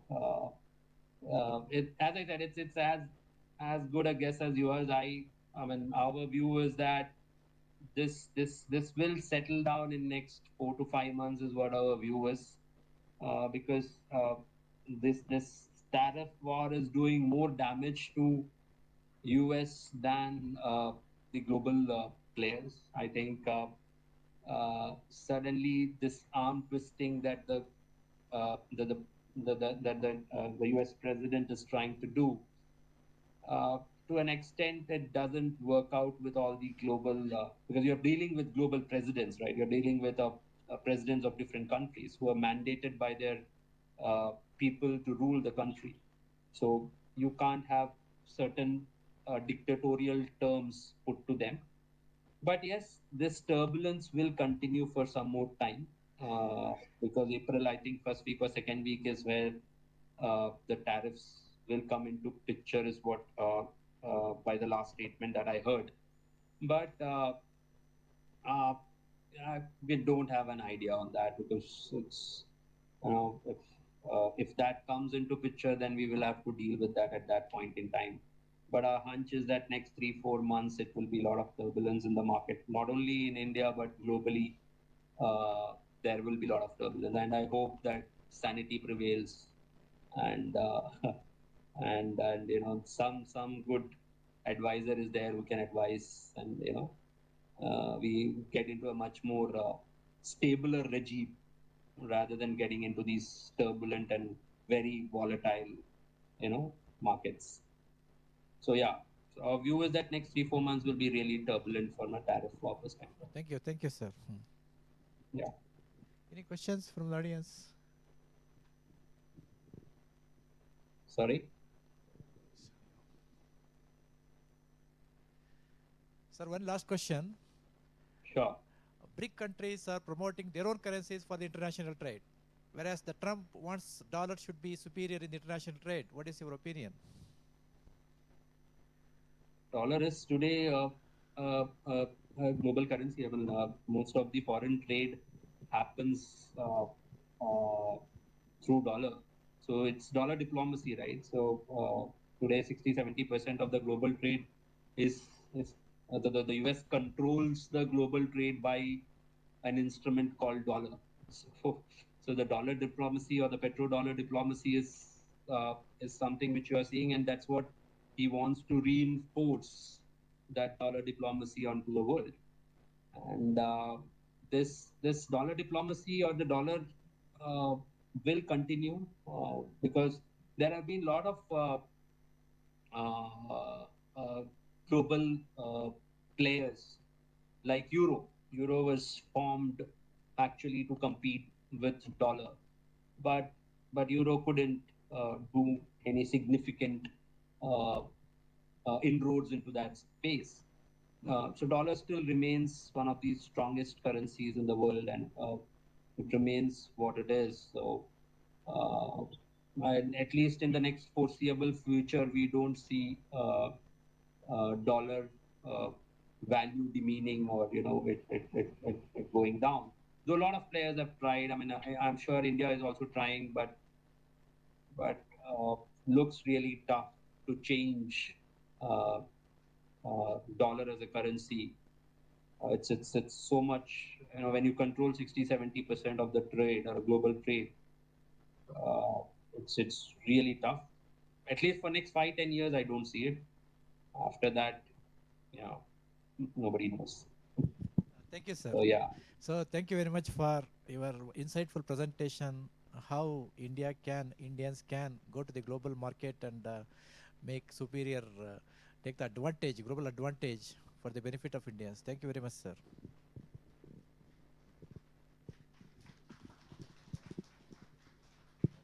Thank you.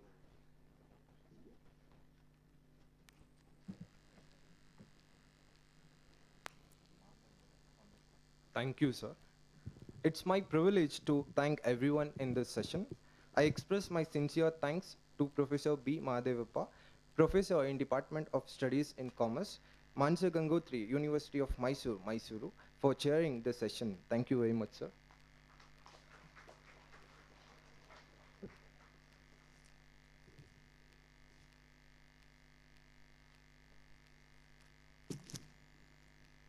I express a deep sense of gratitude to Mr. Arikumar, Vice President, Private Wealth Geojit Financial Service Limited, Mumbai, as a resource person on the topic research for creating new avenues for Indians in global markets. Thank you very much, sir, for your sharing valuable words. I convey heartfelt thanks to rapporteur of this session, Dr. Govardhan PK, Assistant Professor in Department of Commerce and Management, VVFGC, Mysuru. Thank you, sir.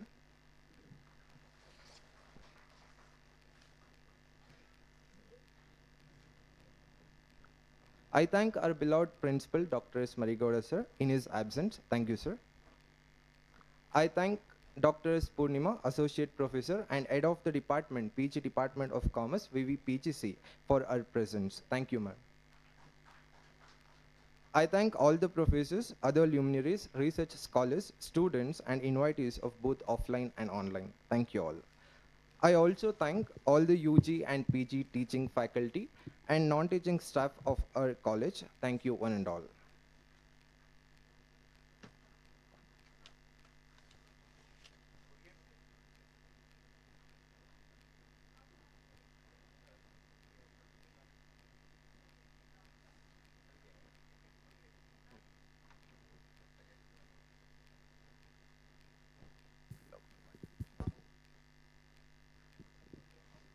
Good afternoon, one and all present here.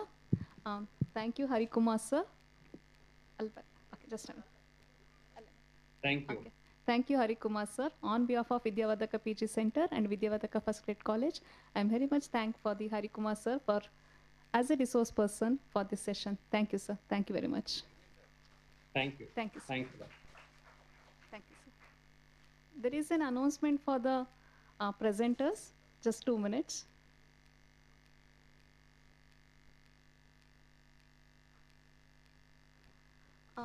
For the offline presenters, we received the PPT from you people. If the PPT is not received, please hand over your PPT to the registration counter. The lunch will be arranged in the parking lot. So the lunch time between 1:30 to 2:30 p.m. So once again, we will meet you at 2:30 for the Technica session. For the paper presentation session, paper presentation session will be held in the same auditorium. Thank you. If the registration kit is not received, please collect the registration kit from the registration counter. or it may be after the lunch you can collect the file from the registration counter. Thank you.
क्या कभी आपने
관심 없지 손을 잡아 cause tonight 우린 burn to shine yeah 꽉 닿지 못해 우리가 나눠 가진 가슴 안에 흉터자래 붉게 물든 엔진 나는 속에 날 영원히 기억해준다면 I'm burning high 내가 나로 살 수 있다면 제가 된대도 난 좋아 So tonight I'm gonna put my name Bonnie and Clyde Not running for me, not running for me 불타오르지 I love it 살게 나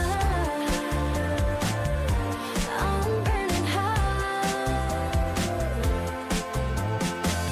마치 영원함 속 날아올 불사조같이 넌 마치 기적 같은 걸 내게 더 꿈꾸게 하지 다시 짜버린 내 불씨가 피어나 날개가 돋아나 Now hold me tight 몸을 던져볼게 이 말은 미련 없이 It's alright we ride or die yeah. 붉게 물든 엔진 나는 속에 날 영원히 기억해준다면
It's 9:15. How am I already under?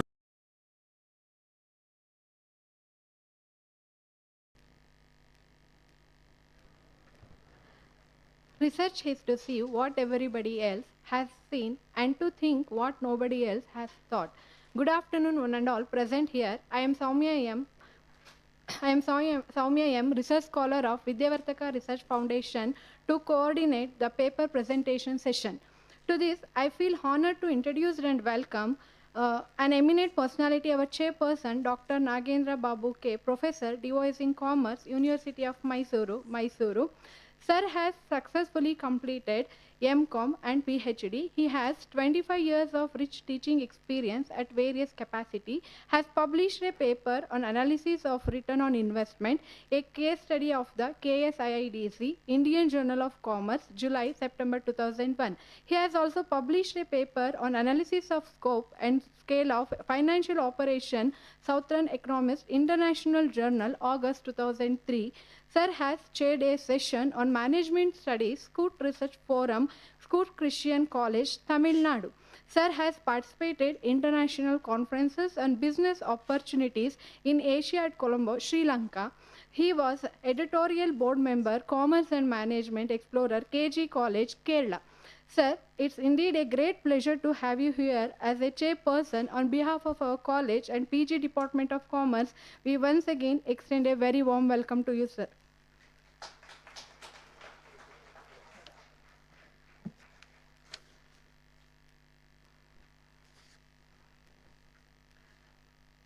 It's my privilege to welcome and introduce co-chairperson Dr. Rajeshwari GM. Dr. Rajeshwari GM, currently working as an associate professor in MBA department, Pooja Bhagavat Memorial Mahajanan Education Center, Mysuru. She has secured second rank in Master Degree of Commerce, University of Mysuru, Mysuru. She got more than 15 years of total working experience, including teaching and industrial, along with more than 9 years of the research experience, currently concentrating on research activities in the area of sustainable finance. She has authored a book titled Management of Banking and Insurance Services and Indian Accounting Standard. She has worked as a subject expert for the courses International Business and Environmental Economics in SWAYAM, MOOC. Along with academic experience, she also served as a corporate trainer for L&T and CT Mysuru. She is recognized as a research guide for PhD students in commerce under Vidyavardhaka Research Foundation, University of Mysuru, Mysuru, Karnataka, and currently 5 students are working for PhD. I heartily welcome you, ma'am.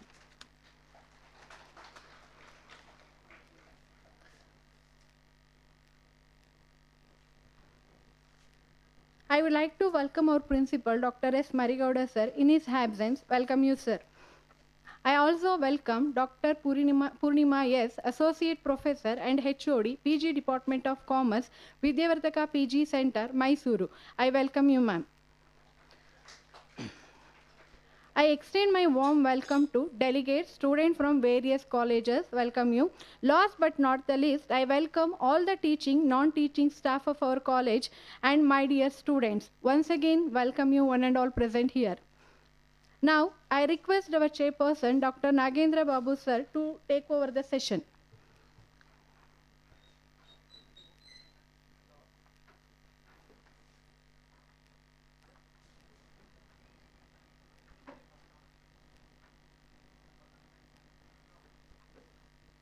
Good afternoon. So we have totally 9 presentations with regard to the different papers that are being prepared by the research scholars. The first one is Manoj VD. He is going to present a paper on impact of stress level on performance of CA practitioners, a case of Mysore district. Time you used to put.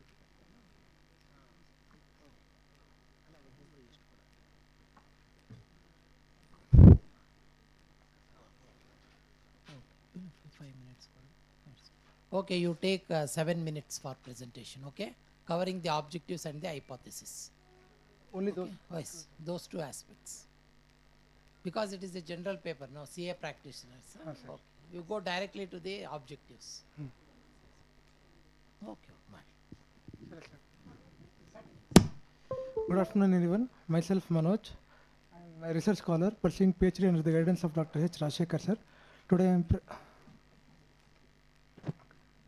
Today I am here to present the topic impact of stress level on performance of CA practitioners, a case of Mysore district.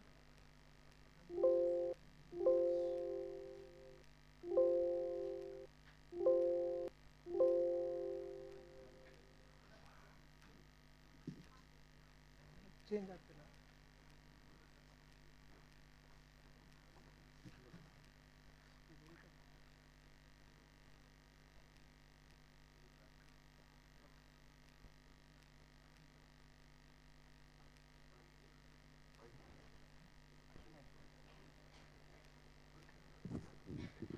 The objective of the studies are to identify the various level of stress among CA practitioners, to analyze the impact of stress levels, to analyze the impact of level of stress on the performance of CA practitioners, to suggest effective measures to overcome stress among CA practitioners. And I have developed a conceptual module regarding alarm stage, resistance stage, and exhaustion stage, and how these three stages are affecting the performance of a chartered accountant. Hypothesis of the study: alarm stage has a negative impact on performance of CA practitioners. These are all alternative hypotheses, sir. And hypothesis 2: resistance stage has a negative impact on performance of CA practitioners. Exhaustion stage has a negative impact on performance of CA practitioners.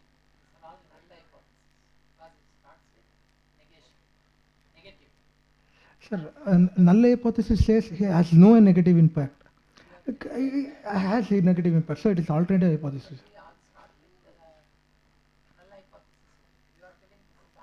Yes, sir.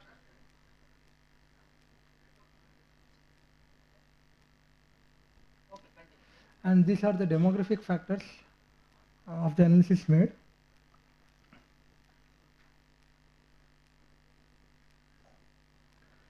And sir, there are exactly half male and half female CA practitioners that are considered for the study, and age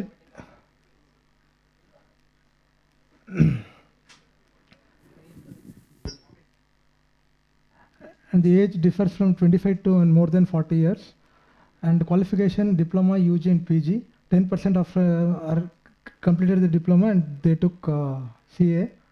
And types of families: small, joint and nuclear. And work experience below 5 years, 5 to 10 years. They are called as ACCA, and next the fellow research scholars, and then they will be called as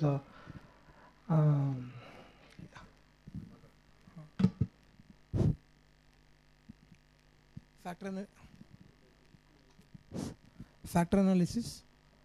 Keynote test was conducted to do the factor analysis. This test is conducted to measure whether the sample size is significant or not.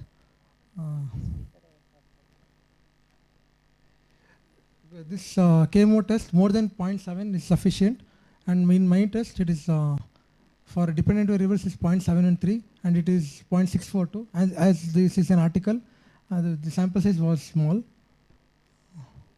What is the inference that you are going to draw out of that? What is the inference out of factor analysis of dependent variables? Sir, this test is conducted to see whether the sample size is sufficient or not. Okay. And reliability test, Cronbach's alpha was conducted, and here also more than 0.7 is sufficient. And these tests are conducted whether the factors considered for each variable is relevant or not. And all the factors that are considered here are relevant.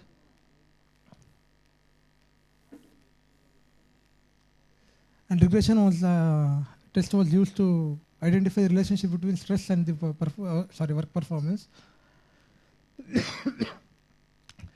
The alarm stage indicated 0.570 beta coefficient. That means 1 unit increase in stress level leads to 0.570 decrease in work performance of practicing chartered accountants. Same applies for resistance stage and exhaustion stage.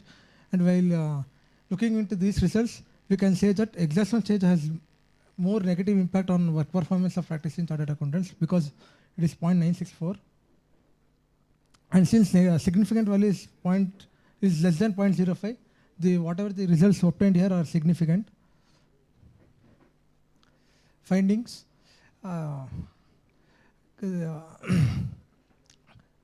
As the findings suggest that all the stages of stress, that is alarm, resistance, exhaustion, are having negative impact on the work performance of practicing chartered accountants. And as I told earlier, the exhaustion stage has very much having a very important role in impacting the exhaustion stage has a adverse impact on the work performance of practicing chartered accountants, and high T values. That is T value here. The T value represents how statistically significant that independent variables measures the dependent variable in regression. Since T values are higher, it is proved that these independent variables are statistically significant in measuring the dependent variable, that is work performance of practicing chartered accountant. And suggestion, ICAI, government and chartered accountants themselves should try to take necessary steps to minimize or to avoid stress so that their work performance will be increased. Conclusion, as we all know that chartered accountant profession is very complex and highly technical. Their work performance plays a very important role in India, and since the stress affects their work performance, measures has to be taken by government to reduce their stress level so that their work performance will be improved and the quality of their work will be increased. Thank you, sir. What is the role of the government in the intervention? Sir, when I studied this article, many of CA face that changing regulatory frameworks are affecting their work performance, sir. So I suggest the government to make stable government laws so that it won't affect the work performance of the chartered accountants. Okay. Okay. Thank you. Next. Suresh Chalwadi. His topic is impact of GST on construction services with special reference to construction of residential houses. Good afternoon, sir. Yes, please. So impact of GST on construction services with special reference to construction of residential houses. Okay, that's my topic. Please go ahead. Go to the objectives directly. Huh? Sure, sir. Sure, sir.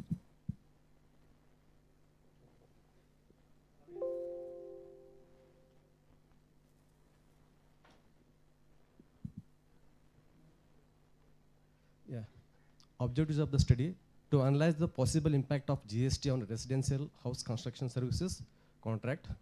And the second objective is to outline the GST rates on construction services and construction materials. So this is the research methodology.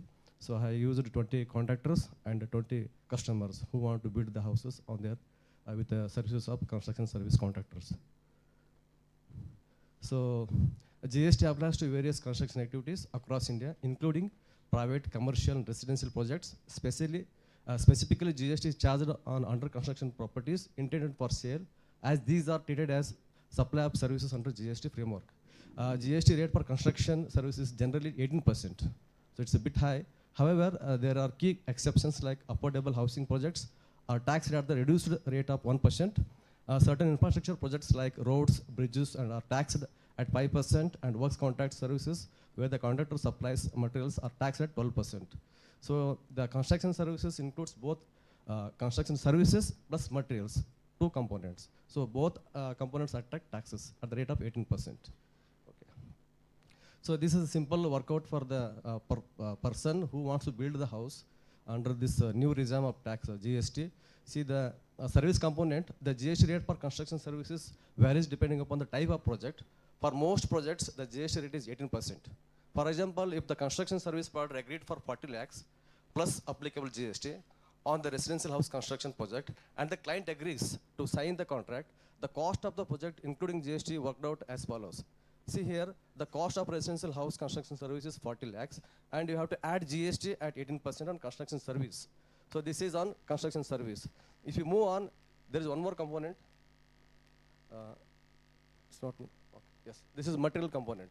The GST rate for construction materials also depends on the specific items. Generally, construction materials are subject to at an 18% GST rate. So if you include service plus material, so you are supposed to say, for example, cost of materials used for residential house construction, if you assume 30 lakhs, so 18% GST on construction materials adds up to 5,40,000. So that 82 lakhs. So you are building house for 70 lakhs and you are paying up around 82 lakhs 60,000. So almost 12 lakhs 60,000 you are paying extra because of material component GST and service GST. So this is a bit burden on the customers who want to make a house on first time or the first time home buyers. So see material, so just in a second objective, outline of GST rates on construction materials. See everything attracts 5%, 18% and bricks 5%, tiles 5 to 28%, depends upon the luxury, size and length or thickness.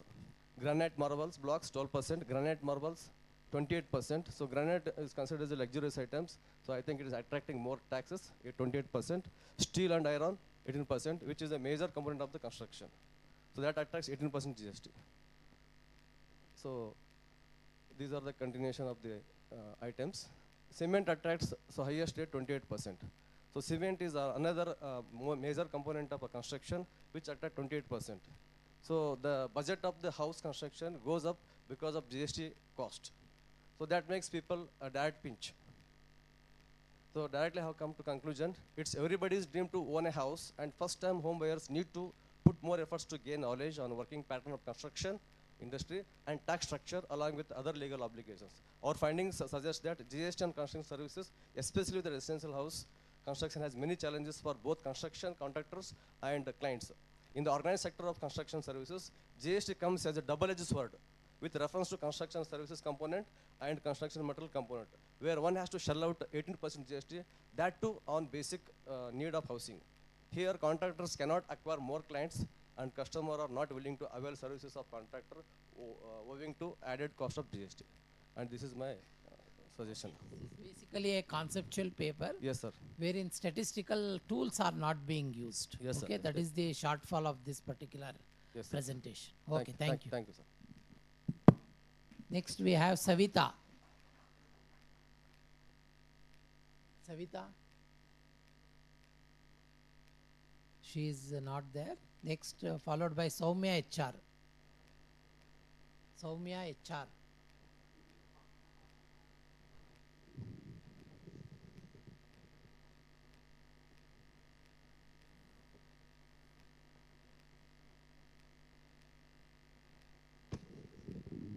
The topic is empowering women through influence affiliate marketing trends, shaping future job opportunities. Good afternoon, everyone. So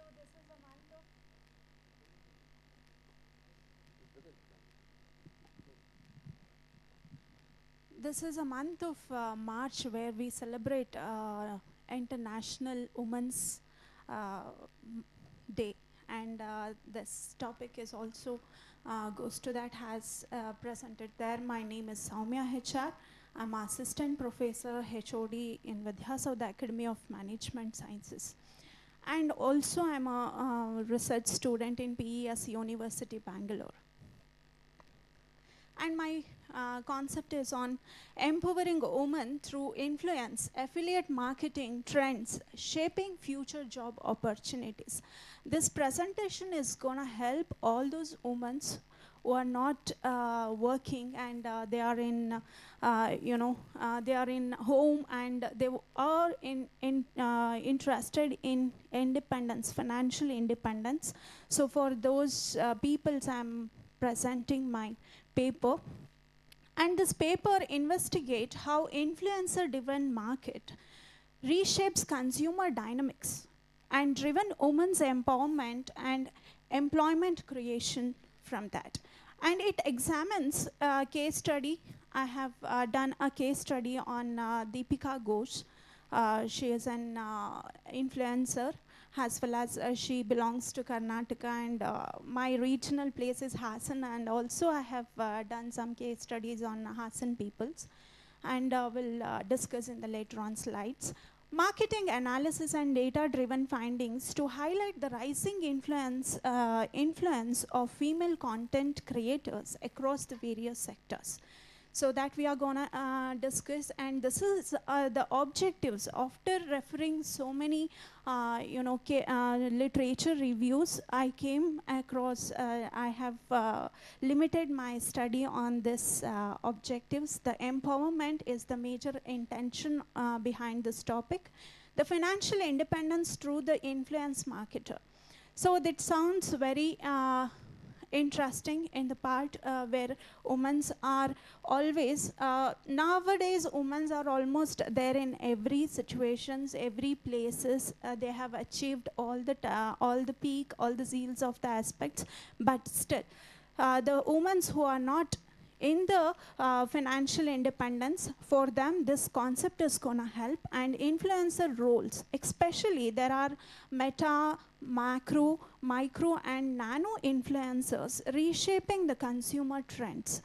So next, the challenges are also there, where they are facing many challenges during the social platforms while executing their executing or promoting any kind of marketing activities. They are also coming across so many challenges that also we are going to discuss. And economic impact, the economic impact has been observed in the field of fashion, beauty and wellness and finance. The strategies part, I have suggested the educational aspects should also be included for all the affiliate marketers for their better performance in their social platforms. Fair policies and inclusive opportunities should be given for the women out there. So the rise of influencer-driven affiliate marketing, I have selected these three aspects where it is covering all other aspects also. So economic changes. So in this paper investigation I came across, I have met almost 80 to 100 people, influencers, through the questionnaires. I just interviewed them, and I had a personal conversation with some of the affiliates, and I came to know that there is a 30% increase in their income. While comparing to the normal income, they are in the regular job aspects they are earning. So that has been increased. After getting into this affiliate marketing concept, there is a 30% of increase in their aspect. So economical changes can be seen here. And women empowerment, this emerging trend acts as a driven force for women empowerment and employment creation, presenting distinct opportunities and monetization, personal brands, as well as lower barriers also included here. The model's ability to lower entry barriers. So there are so many reasons behind lower entry barriers. Offer flexible working arrangements helps the woman to overcome the traditional workplace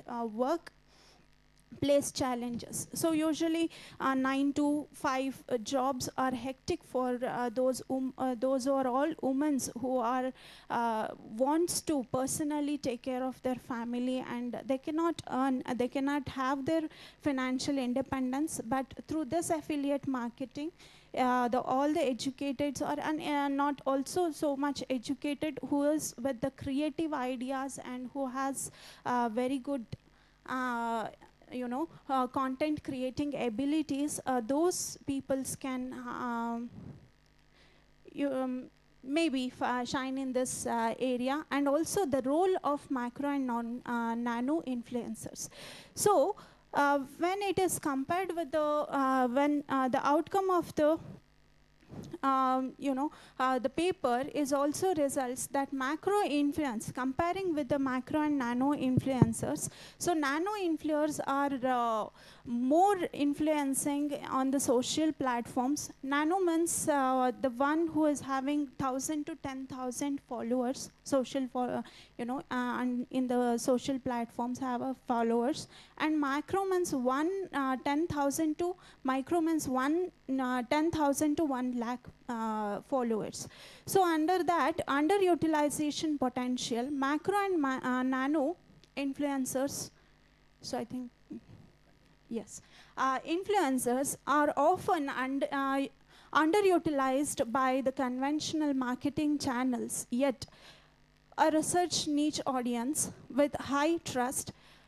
And the second point goes with genuine content. The effective content driving sales through the genuine content is tailored. Recommendations has redefined them as a valuable affiliates, and also brand visibility. When we see the brand visibility, the micro and nano influencers expands a brand visibility and boost conversion rate through the community of driven marketing.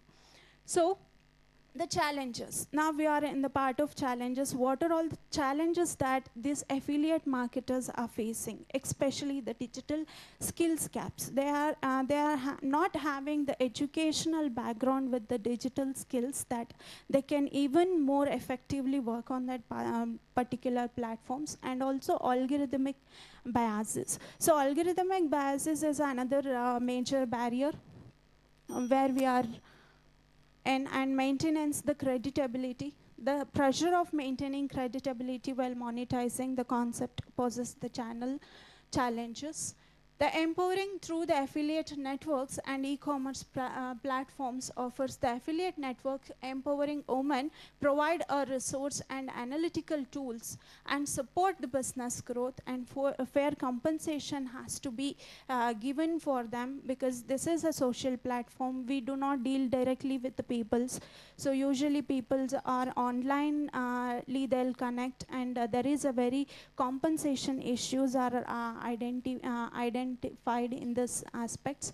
The scalable business growth is supported through the provisions of tools and resources enabling women to expand their research impact. So this is the research methodology that has been utilized, so mixed approach. Yeah, okay. So this is the interpretation of whatever the informations or analysis done through the questionnaires. So financial independence, 60% of the peoples are finding that 30% of their income has been growth through the affiliate marketing. Engaging rate of the influencers, nano influencers are more influencing than the micro. So challenges faced by them, as we discussed, the digital skills gap and compensation issues were also been there. And key findings is income growth. The 60% of females influencers reports income boost in exceeding 30%, and engagement rate nano and micro influencers. So nano influencers are more influential than the micro or meta or mega. And industry impact, the fashion beauty sectors witnesses the highest revenue through the influencers collaborations. So fashion sector, more than 25% of the fashion peoples are making profit through this affiliate marketing. They are hiring so many affiliates like Myntra, Amazon, Flipkart, so many platforms are using women to promote their platforms through the affiliate marketing. And all the startup business are also, or if you are having any kind of own businesses, you can promote, you can use a social platform for your product, marketing. So strategic recommendations for enhancing women's participation, digital trainings are must, and we need to properly train. We have to give all the social platforms knowledge to the people who are involving themselves in the social platforms, because there are so many negative aspects that the women are facing. So algorithmic transparency, there is a less transparency. So where for example, if I take an Soumya, Instagram, madam, you can overall conclude. Yes. Yes, finally, I would like to conclude the influencer-driven marketing is redefined digital commerce, offering women a new avenue of economic empowerment and entrepreneurship. Women are individually, they can lead their business, they can promote their business, so they can have a very good platform for their earning, addressing the challenges through the target education and transparent policies and essential ensuring the women can thrive in the digital economic presentation. So the policies has to be the legal aspects, the legal supports must be taken towards these affiliates where the compensation issues they are facing. So proper law should be implemented in the interest of their protection. And this is what my paper is all about. And thank you for giving. So my message to the women who wants to involve, so properly, yes, yes. So those who are, your topic is empowering women yes, through influence. Influence. Affiliate marketing trends. Shaping future job opportunities. So I want to connect with proper education is required to empower the women in this field of affiliate marketing or influencers business, and there should be a very proper compensation issues that they are facing that should be covered under that, and legal implementation. Yes, I have done a survey.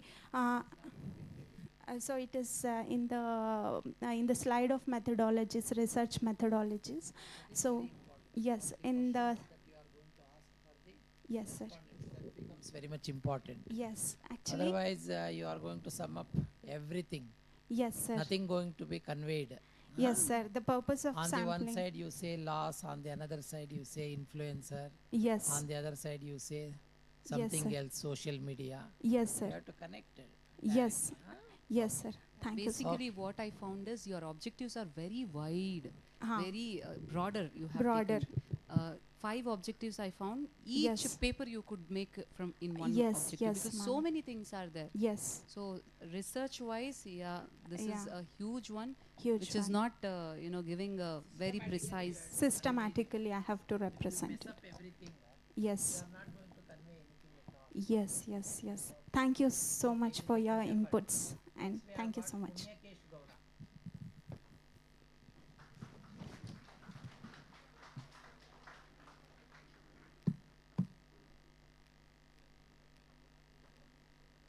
He is going to present a paper on a study on loans and advances with reference to Cooperative Bank Limited.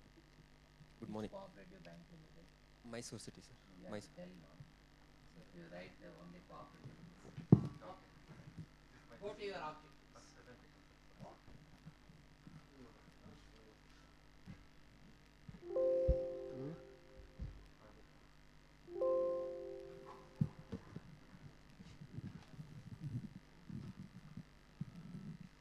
Good morning. Good afternoon, sir.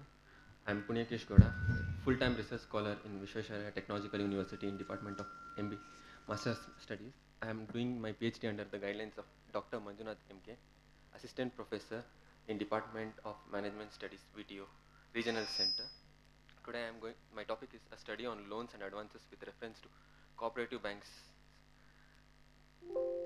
I am going to say about introduction, review of literature, objective, limitations, research methodology, findings, conclusion and bibliography.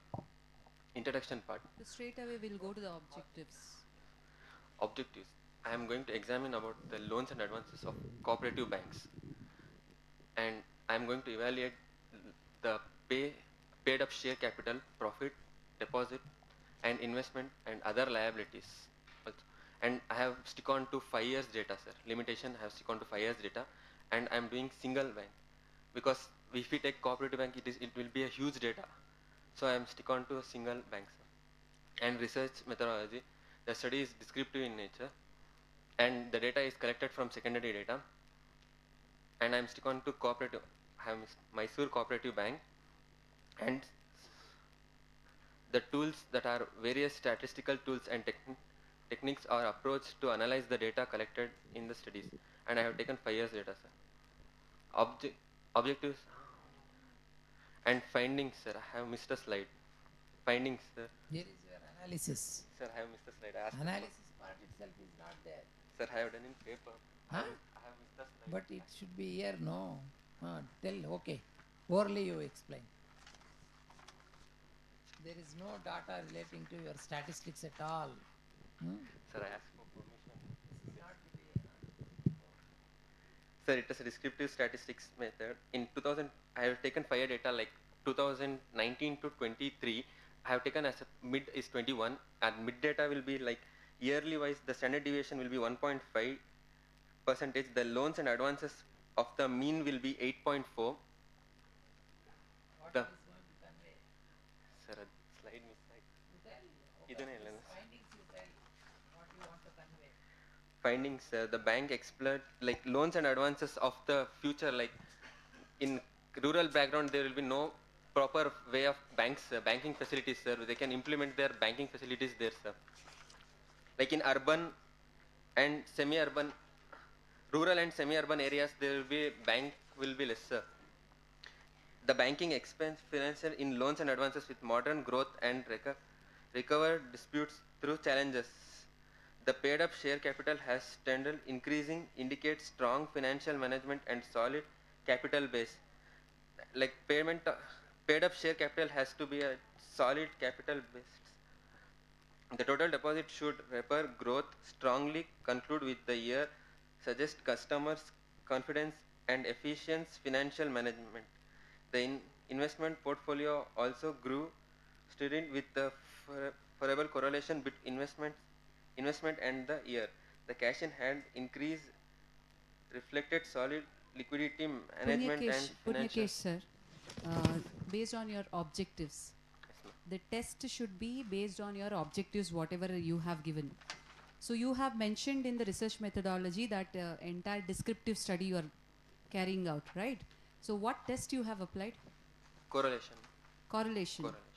Which objective? You are applying correlation. For second, like paid up share capital for everything. Can you go for your objectives? Statistics, sir. Paid up share capital. I have applied for everything, ma'am. It's in my paper, but by doing That's fine. That's fine. By doing So you have applied correlation. yes, ma'am. For everything, I have Can you applied define correlation. the variables? What are the variables you have used? Like two-tail test, ma'am. Two-tail test. That is test. I'm asking about variables. See, there will be independent variable and Depend. in your study, which is dependent and which is independent. Which is dependent variable? Sir, year. Performance yearly of the performance bank of is the performance of the bank is dependent variable, and all other things are independent variable. That you have to highlight. Okay, when you are making first presentation, you have to come out with solid figures. Okay. Okay, thank you. Next we have Pramila. Savita is there? Savita has come? Raghavendra. Oh, come.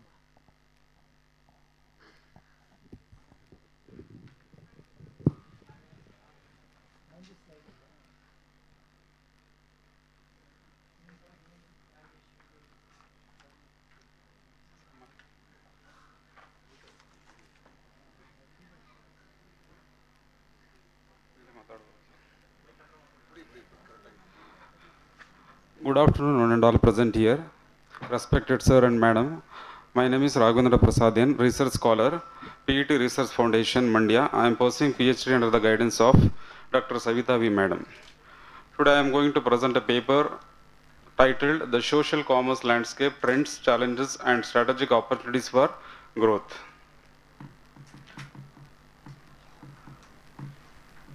You explain the concept first. Okay.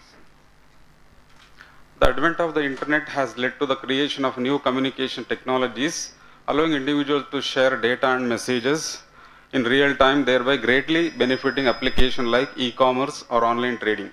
The financial transactions are carried out via internet or mobile applications to facilitate the purchase and sale of goods or services.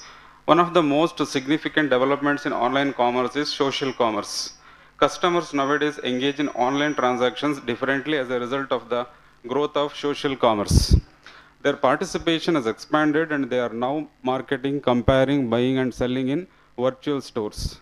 Companies are now employing social platforms to improve data sharing and teamwork to boost business strategies, including integrating social network into their branding and marketing activities. It plays a crucial role in economic growth as it offers business and customers new ways to interact. Yahoo introduced the phrase social commerce in 2005 to signify websites where consumers can share personal experiences, give assistance to one another, and search for and buy goods and services. Raghavendra sir, sorry for interruption. Ma'am. Can we know the research gap? What is the research gap? Research, I don't have. No. Now, why did you carry out this study? But just to conceptualize the concept. Something will be there, some problem, some issue, some research gap. Out of the review of literature, what you would be carrying? He has not done, I think, a statistical survey. You have No, not no, done. sir, no, Only sir. conceptual. Conceptual. Okay. You should do some survey work. Then only it will be. Okay. It will get the significance. Okay. You have done review of literature? Yes, sir. Yes, madam. Out of review of literature, you should be able to find out the research gap. Yes, ma'am. So that you have not find out, sir. Shall I continue? The objective of the study is to examine the trends, challenges, and strategic growth opportunities for social commerce. My study is based on secondary sources. So, key trends in social commerce: explosive market growth, AI-driven personalization, social commerce marketplaces, platform-specific innovations, voice recognition, influencer-driven commerce, changes in consumer behavior. So these are the key trends we can find in social commerce. Challenges in social commerce: data privacy risks. So if you want to buy any product, we have to share our personal informations. So since it is AI driven, personal information like financial, when we pay online, our data will, our information will be shared with the through applications, and personal experiences and past history of the purchase. So data privacy risks are involved in social commerce. Platform reliance: companies that depend significantly on particular platforms to run the risk of having their visibility and sales performance impacted by algorithm or regulation changes. Competition saturation: as there more number of products and more number of sellers in the market, there is a saturation in competition. Trust issues: due to worry about fake goods or untrustworthy vendors, customers may be reluctant to buy from lesser known businesses on social media platforms. Strategic opportunities for growth: employing AI for personalization. AI-driven technologies may evaluate user behavior to provide customized product recommendations, increase plans for pricing, and enhance customer support via chatbots. Improving virtual reality and augmented reality. So virtual reality creates a gap between physical and digital platform experiences. Growing omni-channel approaches: many multiple channels are used in social commerce. Developing trust with user-generated contents. Information will be shared through text, videos, messages. Focusing on developing markets. Because of strong smartphone penetration rates and platform developments cater to local tastes, social commerce adoption is expanding quickly in countries like China and India. Findings: with features like Shop Now buttons and live shopping events which boost the customer's experience, social media platforms are becoming a growing element of the shopping experience. AI-powered personalization is essential for developing customized experiences that boost customer loyalty and engagement.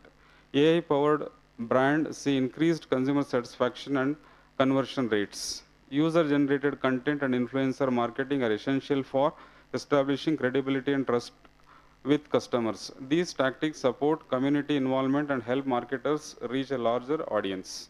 Notwithstanding its potential, social commerce has a serious privacy and serious security issues. Trust must be kept by guaranteeing safe transactions and safeguarding customer information. By offering immersive experiences and improving transaction security, technologies like blockchain, augmented reality, or virtual reality have the potential to completely transform social commerce. So these are the suggestions. One conclusion. Social commerce particularly integrates convenience with interaction, is a fundamental shift in how companies connect with their customers. It is so business buying and selling can take place with the use of social media platforms using e-commerce functionalities. Next we have Sukrita.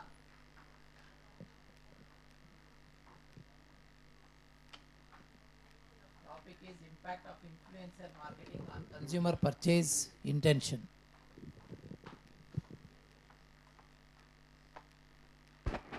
A very good afternoon to one and all present here. I, Sukrita, research scholar under the guidance of AC Pramila ma'am, would like to introduce my topic, impact of influencer marketing on consumer purchase intentions. So to begin with, people influence people. Nothing can influence people more than a recommendation by a trusted friend, said by Mark Zuckerberg. This actually marks the essence of influencer marketing today. Moving on to what is influencer marketing? Influencer marketing is nothing but a strategy of social media marketing where brands collaborate with individuals or influencers to promote their product or services. These influencers are often people who have a strong online presence. They have good engagement with their audience and they have good number of followers. And when it comes to types of influencer, there are 4 major types of influencers. That is mega, macro, micro, and nano. Mega is nothing but the celebrities. You see 1M plus, they are celebrities, but they have low engagement levels, which means they don't involve with the audience, but they have a large target audience. If they post one, it reaches to many people. Next is macro. Macro are usually the expertised or the industry experts, the bloggers or the content creators. Here, they are lesser than the celebrities, or you can also call them the mini celebrities. For example, you have Finance with Sharon, right? Next, micro is niche focused or expertised in only one particular field. Next is the nano. A best example for nano is a boy next door, means a local investigator or people who come up with the local markets. What is good in Mysore? Which cafe is good in Mysore? Such things come under the nano influencers. Moving on, coming to my topic, I majorly deal here with the 3 major factors, that is influencer credibility, content quality, and audience engagement. I believe that these 3 factors play an important role in consumer buying intentions. Like, example, how do you buy a product? If an influencer whom you trust, whom you believe that he is an expert, if he suggests, the more you're likely to buy the product, right? Secondly, the good content. A very good content may not only be backed up with a good, trustworthy credentials with influencer, only then again you back up with that. Nextly is audience engagement. The 3 words like, share, and subscribe. The more you like, the more you share, the more you subscribe, the more interactions you have with the audience, the more belongingness you have. The more belongingness you have, the more recommendations given by those influencers are more likely to buy by you. According to the stats, 70% of all the recommendations are bought in the Indian market. Next. This is the review of the literature. Just I'll do a yes, sir. So my objective is to find that we have analyzed, we have got to know that these 3 factors influence customer purchase intentions. But I need to see whether which factor is influencing the more. And if it is yes, then to what extent it is influencing. This is my study. So this happens to be the hypothesis where I have to see whether there is significant impact of the influencer credentials and content quality or audience engagement, whether these 3 have impact in consumer purchase intentions, and yes, to what extent. That's all. Next, research methodology. I have done on a primary data of 200 samples, and these 200 people are the social media users on the Instagram, Facebook, and YouTube who actively follow the influencers. Secondary data on academic journals, industries, business magazines, and statistical reports. Coming to the research methodology. Sampling unit, I've selected social media users who engage themselves with the influencers. Sample size is 200. It enforces that the cross-sectional data analysis is used and convenient sampling method. I've used SPSS for the statistical tool, and regression analysis has been done. So coming to the data analysis, since I told regression analysis, I have three major factors, which is independent factors, and have consumer purchase intentions happen to be my dependent variable. So I'm actually seeing whether these three have an impact on that. Firstly, what I have to see that these three variables are collinear to each other or not. So in my study, there aren't. So there is absence of multicollinearity. So I've gone through regression is a very good fit. And this is the output. See, I say that R square value is 0.7, which is highly fit because these three variables itself is saying about the consumer purchase intention, and this model is 78% having variability. And it is statistically also significant because it is highly significant at 1%, 5%, and 10%. Nextly, this is the regression output.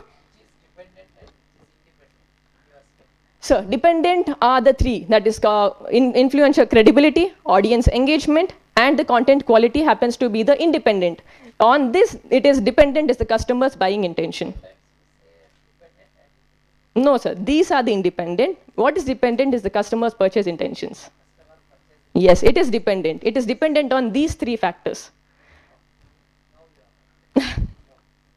So this is the regression output, and we have regression equations come something like constant with beta value 1, beta value 2, beta value 3, and a common error or standard error or any other thing.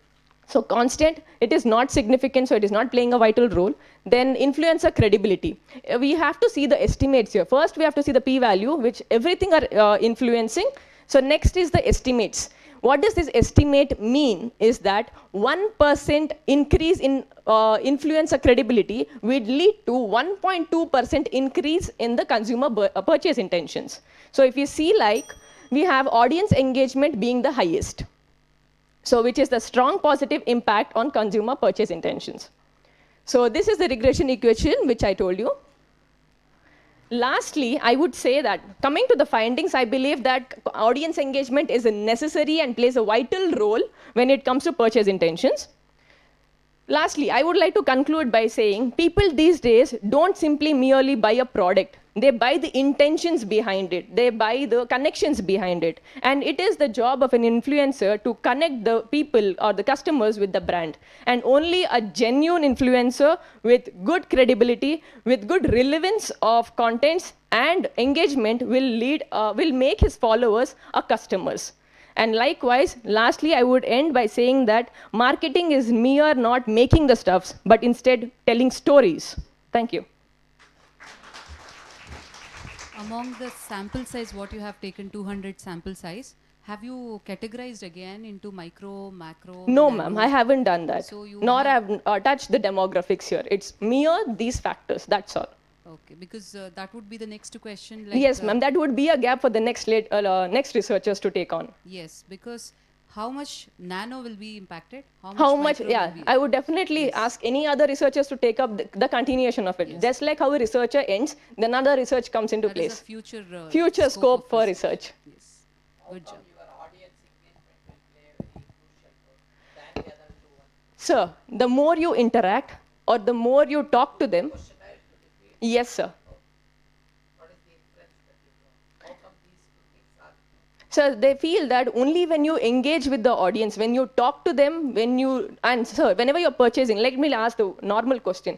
When you buy a product, you see the comment section, you see the testimonies. So they feel that only these things, that comment, like, or share, the number of shares or number of likes, when people are engaging more with the audience, only then they can have a better interaction. And when they feel that interaction, they feel that belongingness. Okay, I know this person. Okay, I can trust on him. And likewise, the trust comes, and likewise, the purchase intentions comes. Thank you, sir. Next we have Bhanupriya.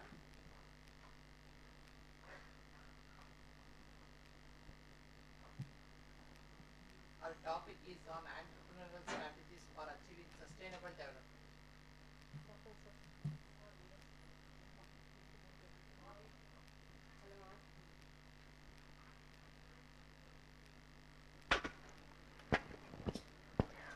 Very good afternoon to one and all present here. So I'll be presenting a paper on entrepreneurial strategies for achieving sustainable development goals. Yeah, thank you. This is one of the very emerging topic. So I believe you all guys would have come across SDGs, 17 goals, which is only in the theoretical knowledge so far. And I believe you guys are the one who can make it possible in reality, wherein you will be contributing to our country's growth.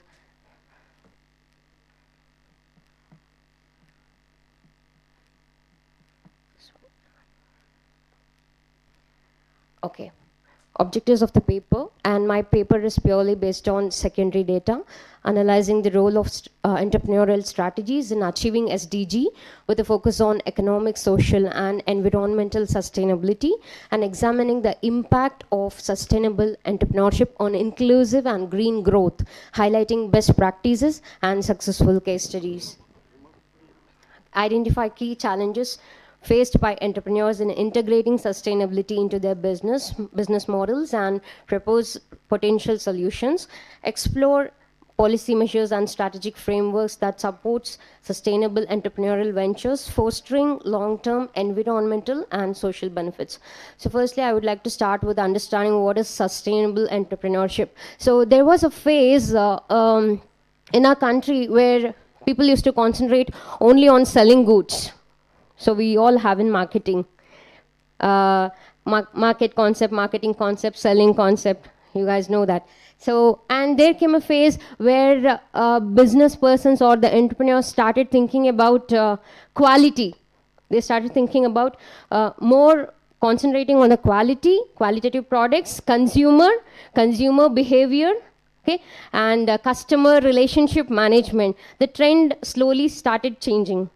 And now we are into a phase wherein we are concentrating on triple bottom line, TBL. So I would like to say that it is people, planet, and profit. So people is where we are concentrating on the environmental impact, societal impact. Yes, planet is safeguarding the nature, and profit, wherein the entrepreneurs concentrates on overall profit along with, having the country's responsibility, wherein they are also going to contribute towards the SDGs, any one of the SDGs. So I have just put 5 strategies wherein entrepreneurs can think about. So the first one is... shall we directly go to the objectives? Yeah, sure. Yeah. So this is a secondary date. Yeah. Okay, sir.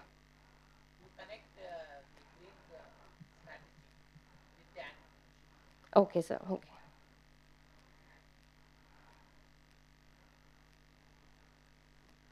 Okay, so key findings. Overall, what I would like to summarize in my paper is that when we are talking about sustainability, it is not a single person's responsibility.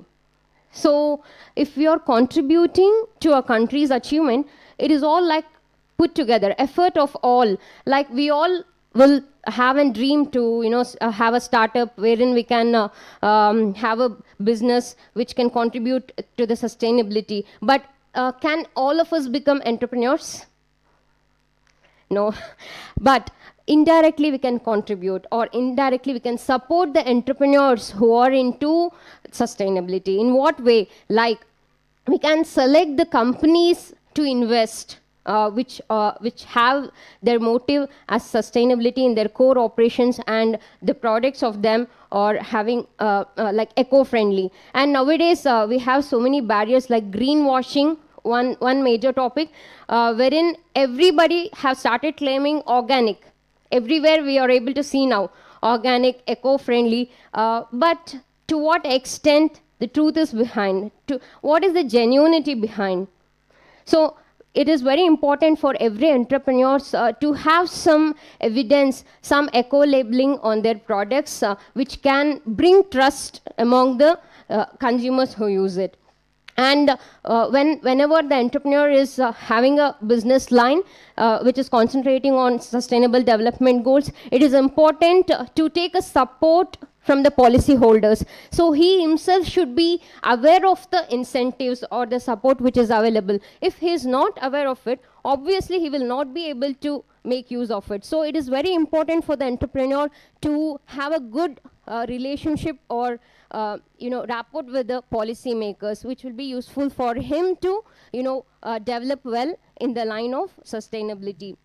And it is overall, I would like to say and conclude, it is the effort of investors, selection of companies in making investments, and government who can come out with more policies which could encourage entrepreneurs in the line of sustainability, and entrepreneurs to take up products based on sustainability. Even though profit is it is always return on investment is a longer process when it comes to sustainability, but still they can definitely take out profit even in the sustainability products. So thank you all for this great opportunity. Thank you.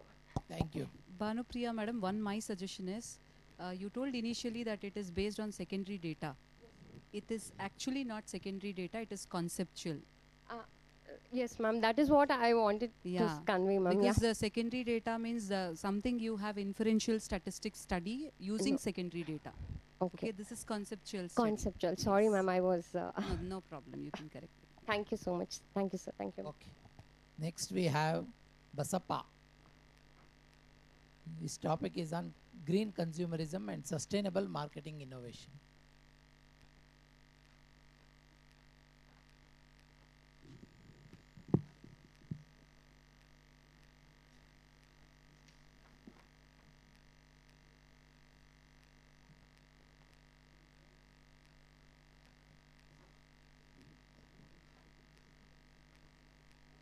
Respected chairs and whoever present here, I am Basappa, doing PhD under the guidance of Dr. Mahadeva Murthy, Karnataka State Open University, Mysore.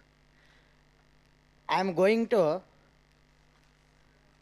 present my topic, green consumerism and sustainable marketing innovations. Sustainable marketing, green consumerism and sustainable marketing innovations. So last 2 decades, creating awareness about the green products or green buying attitude of Indian context. Earlier, in Western countries, they are well in that. So, introduction of this topic, green consumerism is growing in India due to rising environmental awareness. Nowadays, we are all face the many problem harms to human body. So that's why we are all give the importance to the buying a eco-friendly or green product for the sake of protecting ourselves. So here, 64% of Indian consumers are willing to pay more for eco-friendly products. According to Nielsen KPMG reports, 64% of Indian consumers are willing to pay more for eco-friendly products. However, only 23% consistently buy green products. In India, some of the customers, according to surveys, so they are willing to pay more premium price for buying a eco-friendly product nowadays. So this is the introduction of topic and background and key theories. Some of the theories explained why we are give the importance to green consumerism and sustainable marketing innovation.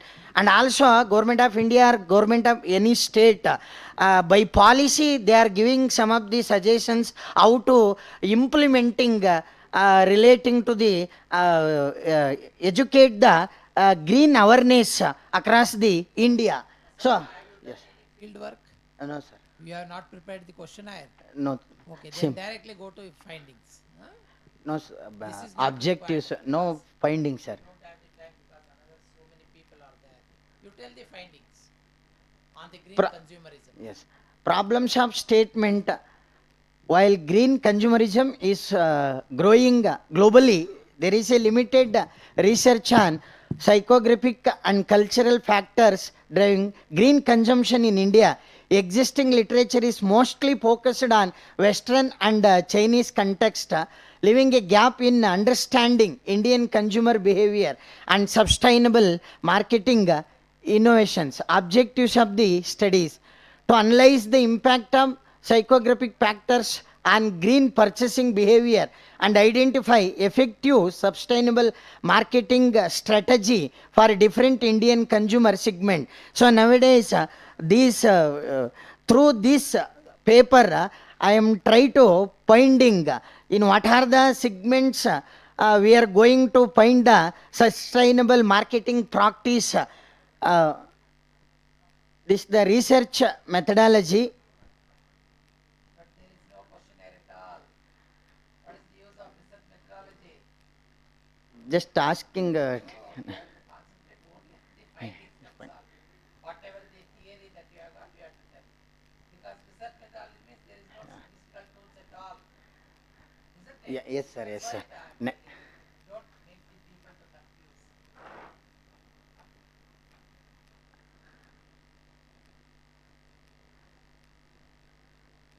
Okay, sir. Next paper, I will conduct the survey and get the information. Yes, sir. Thank you, sir. So, green consumerism in India is but facing challenges, price sensitivity, awareness, trust are key barriers in India. We have to finding proper sustainable practice and marketing innovations to increase the awareness about the green consumerism and eco-friendly product in India. Thank you, sir. Yes. Sustainable. Thank you, sir. Next, we have Suma and Swati.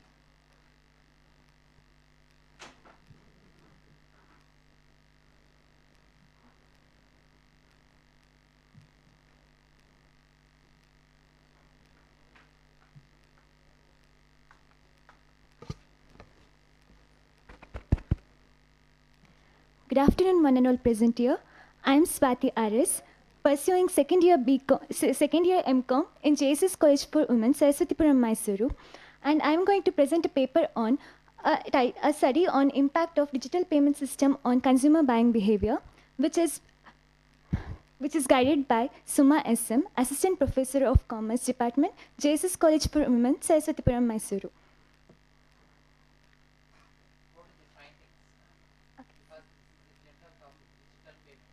Okay, sir. You have done the survey? Yes, sir. Go to the findings. What do you want to say? The study was made on the basis of secondary data and primary data, and secondary data was collected on the basis of survey by using 105 samples through Primary primary data. Sorry. Secondary data is not by using survey. Secondary data is out of available resources. What is there? Sorry, ma'am. Primary data was collected from 105 online users by using convenient method of sampling, and factor analysis was used, and frequency analysis was used in data analysis techniques.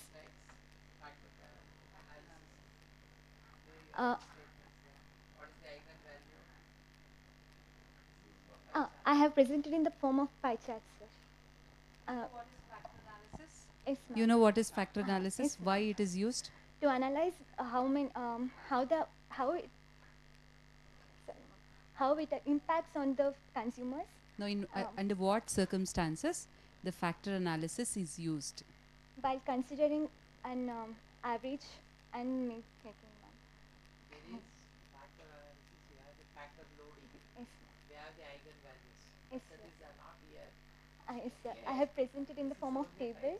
When you have so many variables Okay. and you're not able to categorize the variables, and you are not finding into different classification, you use factor analysis.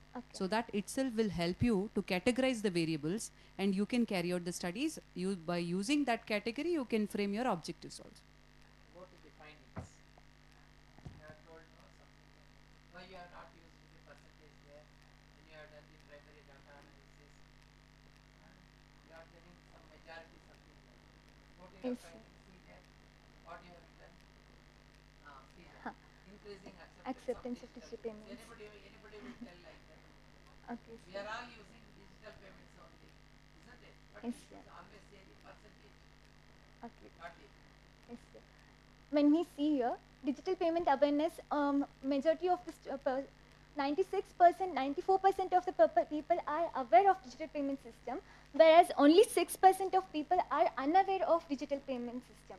And when it came to study of influence on consumer buying behavior, it was found that the, in the buying pattern of the consumers, only 33% did not find any changes in their consumer buying behavior due to digital payment system, whereas majority of 56% of students consumers found the changes by using digital payment systems. And the various challenges that they faced using digital payment system were technical issues, which was followed by lack of acceptance of certain audits and fraud and security purposes. And when it came to findings, it was found that there was an increasing in the acceptance of digital payment system when compared to previous research articles. Problems they used to face fraud activities, so they were not ready to accept, even though there was many increase in the acceptance of digital payment system.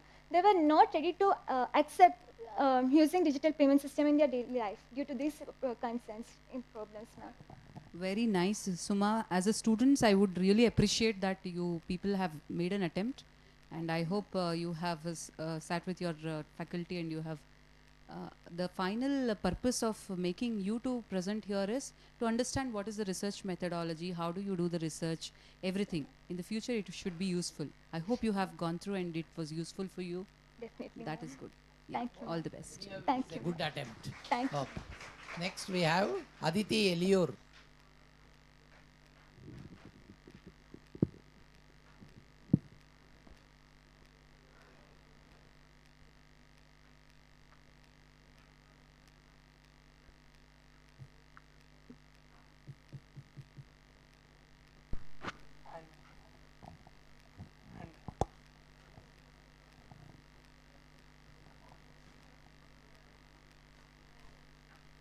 Hello.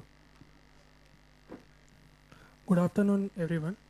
Myself Sukhosar Joshi, and I would like to give you some interesting information about the impact of. You are from where? You introduce yourself first. So, myself Sukhosar Joshi, I am from Sapient College, BCom second year student. Go ahead. Yeah. Okay. And I would like to give you some interesting information about the impact of AI on financial fraud investigation.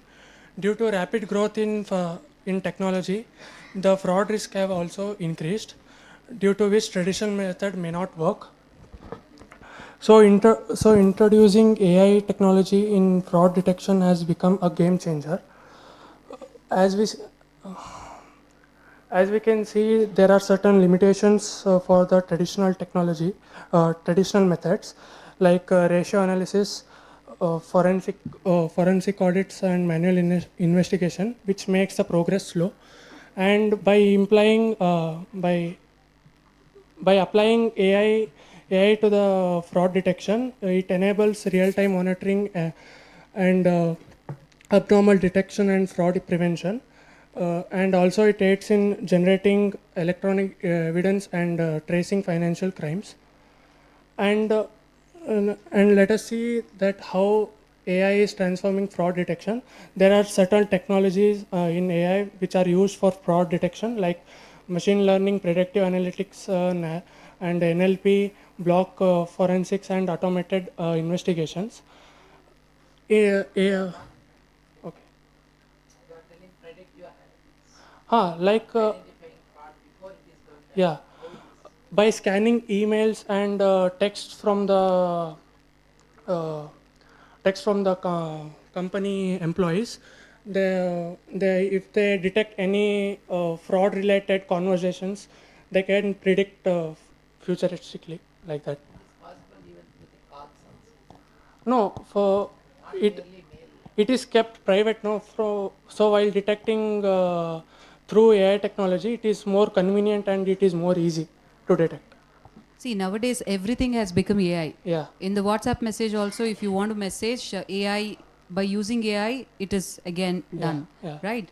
And when you get a call also, for example, if I would like to give you Airtel, Yeah. Airtel is giving you, it is showing that the call is spam call directly. yeah. That is what, that is AI, AI again, technology, yes. right? So it is already there now. Day-to-day things we are already using, knowingly or unknowingly, we are into that. Yes. What's special in your study? It shows that how bankings are using AI technologies to detect fraud for financial frauds. That is in your third one. Yeah. It is there. Yeah. Yeah. So You have done some survey? We have Only conceptual. conceptual means like You have to tell. I have preferred certain articles and I have also mentioned it in the sources. Then go to the findings. Yeah. Okay. Because survey is not done. Always when you come for the presentation, you have to make a small survey. Then only it is good. And by applying AI technology in financial fraud investigation, these three banks have used AI technologies and prevented frauds. In Wells Fargo, they have detected over 10,000 fraud cases and exposed internal collusion and reduced financial losses. Whereas in HSBC, they detected 15,000 plus suspicious transaction and unmarked internal frauds by the employees, and also they have improved securities. In JP Morgan Chase, they have prevented 20,000 plus for fraudulent transactions and reduced account takeovers by 40%. If you say like that, who have involved in those particular fraudulent activities? Is it the employees or somebody else? It involves both external and also internal. No, they have fired. Yeah, they have fired them. 15,000. Yeah, after applying AI technology. 20,000. Yeah. 10,000 Wells Fargo. It is from like 2014 to 23. No problem, but it is a very good number. But no, from 2014 to 23, after applying AI technology, I have combined these three banks and prepared a bar graph. In starting 3 lines, it shows without AI, and from 2023 till 2023, the it shows the percentage of the fraud detection. What type of frauds they want you to commit? 10,000, 25,000. You have written down. What is the type of? Like transactional frauds and even like insurance frauds, like that, and fake loans. They are hiding all those things. No. Those that are actually sanctioned, that will not be there in the hands of one person. Huh. You keep on moving from one person to another person. Oh, the role of AI is to detect. Okay, that is possible. But Yeah. it will be managed by so many people. Ultimately, one person will sanction. But the file will move through different laptops. Okay. Isn't it? Everybody has to give the queue number, password, and all those things. Yeah. That's what I am inquiring into. The non-approval is a process. Yeah. It has to pass through, right? That's what there is. This is not one time. Suddenly you came and asked me, I sanctioned the line directly, I transferred the amount. No, Okay. that can't happen in HSBC or in JP Morgan's. It will take some time. Huh? Yeah. What do you want to say at the end? There are also some challenges. There are also some challenges faced in AI technology, by which we can see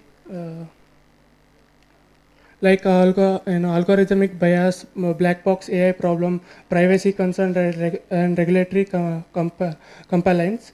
For these challenges, there are also a solution. But if we apply these solutions, I can definitely say that AI will become a game changer.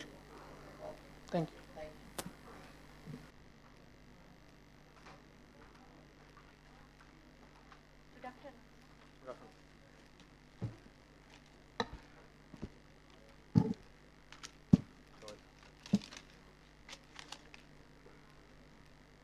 I'm Sushmita. Good afternoon, everyone. I am Rakesh BP. She is co-author in Sushmita. Okay. I am from EWIT, so East West Institution of Technology in Bangalore. We are presenting about financial behavior and its impact on investment choice of youth.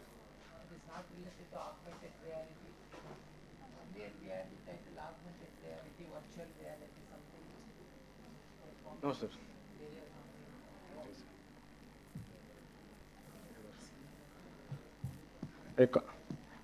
Introduction. The psychological factors, emotion and cognitive biases, significance, influence, decision-making process. These interactions of psychology and financial is known as behavioral finances. To behavioral finances challenges to traditional assumption that marketing participants always act rationally.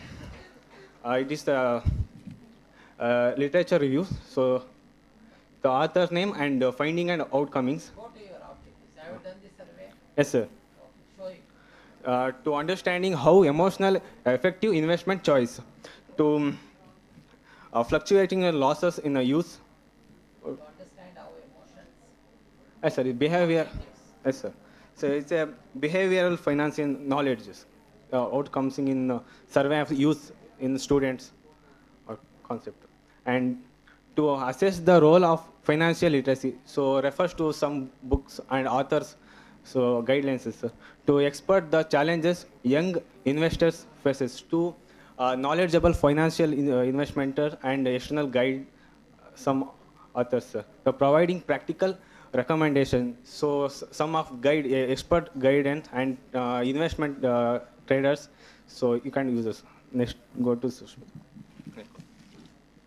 Here, we use descriptive research type for detailed and accurate information, and we follow the sampling method, non-probability sampling, and we collect the information from 110 responses, and we get information from primary data and as well as secondary data. This is all about the overall responses we collected from the 110 youths responses. That concludes that 17.3% of members strongly agreed that they can able to understand the financial statement, and 12.7% of people ready to take a risk of investment, and 20.9% of people they take in investment decision based on their emotions, and 17.3% of people they are able to navigate the financial market and instruments. In this research paper, we conducted a chi-square test for analysis. Its null hypothesis represent behavioral finance does not play a significant role in investment choice, and alternative hypothesis explain that behavioral finance plays a significant role in investment choice. The table showing the chi-square test. The chi-square test is a relationship between observed frequency and expected frequency. Expected frequency is 22 and observed frequency is varied. The tabulated value is 9.488 and calculated value is 57.73. The tabulated value is lesser than the calculated value, so null hypothesis is rejected. So, calculated value is more than the table value. Reasons for that. Just if you write H naught is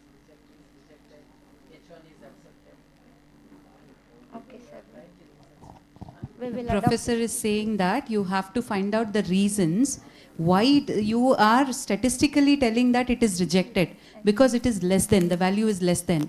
But he's asking what are the reasons for it. Did you find out?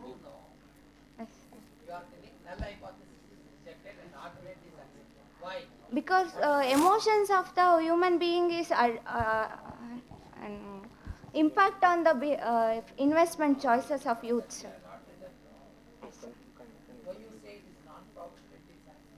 No?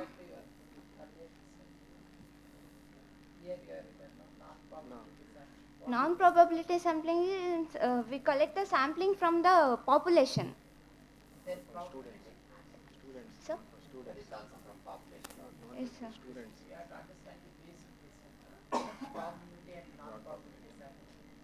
Okay.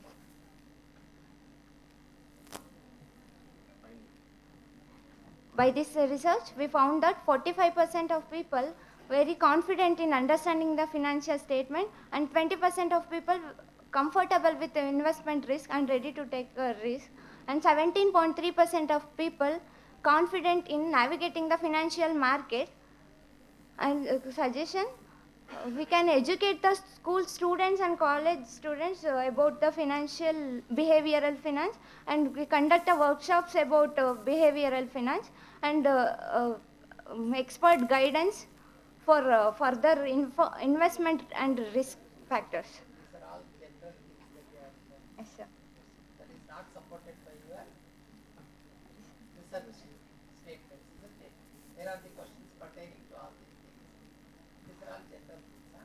Yes, sir. When you have to write the suggestion, it should be with regard to the findings. Huh? Okay, sir. Oh, thank My you. simple question, Sushmita, for you is, what is the sample unit here? Sample unit. Who are the respondents? Youths. You should not take as youths.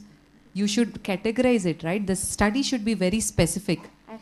Youths in the sense who? Whether school students, college students, PU, in college if you take PU, degree, No. postgraduate.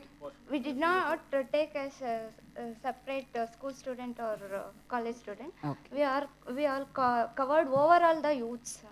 Okay. Next time you have to work on demographic profile. Okay? Thank you. We have Kushal and Aimdev. Kushal and Aimdev.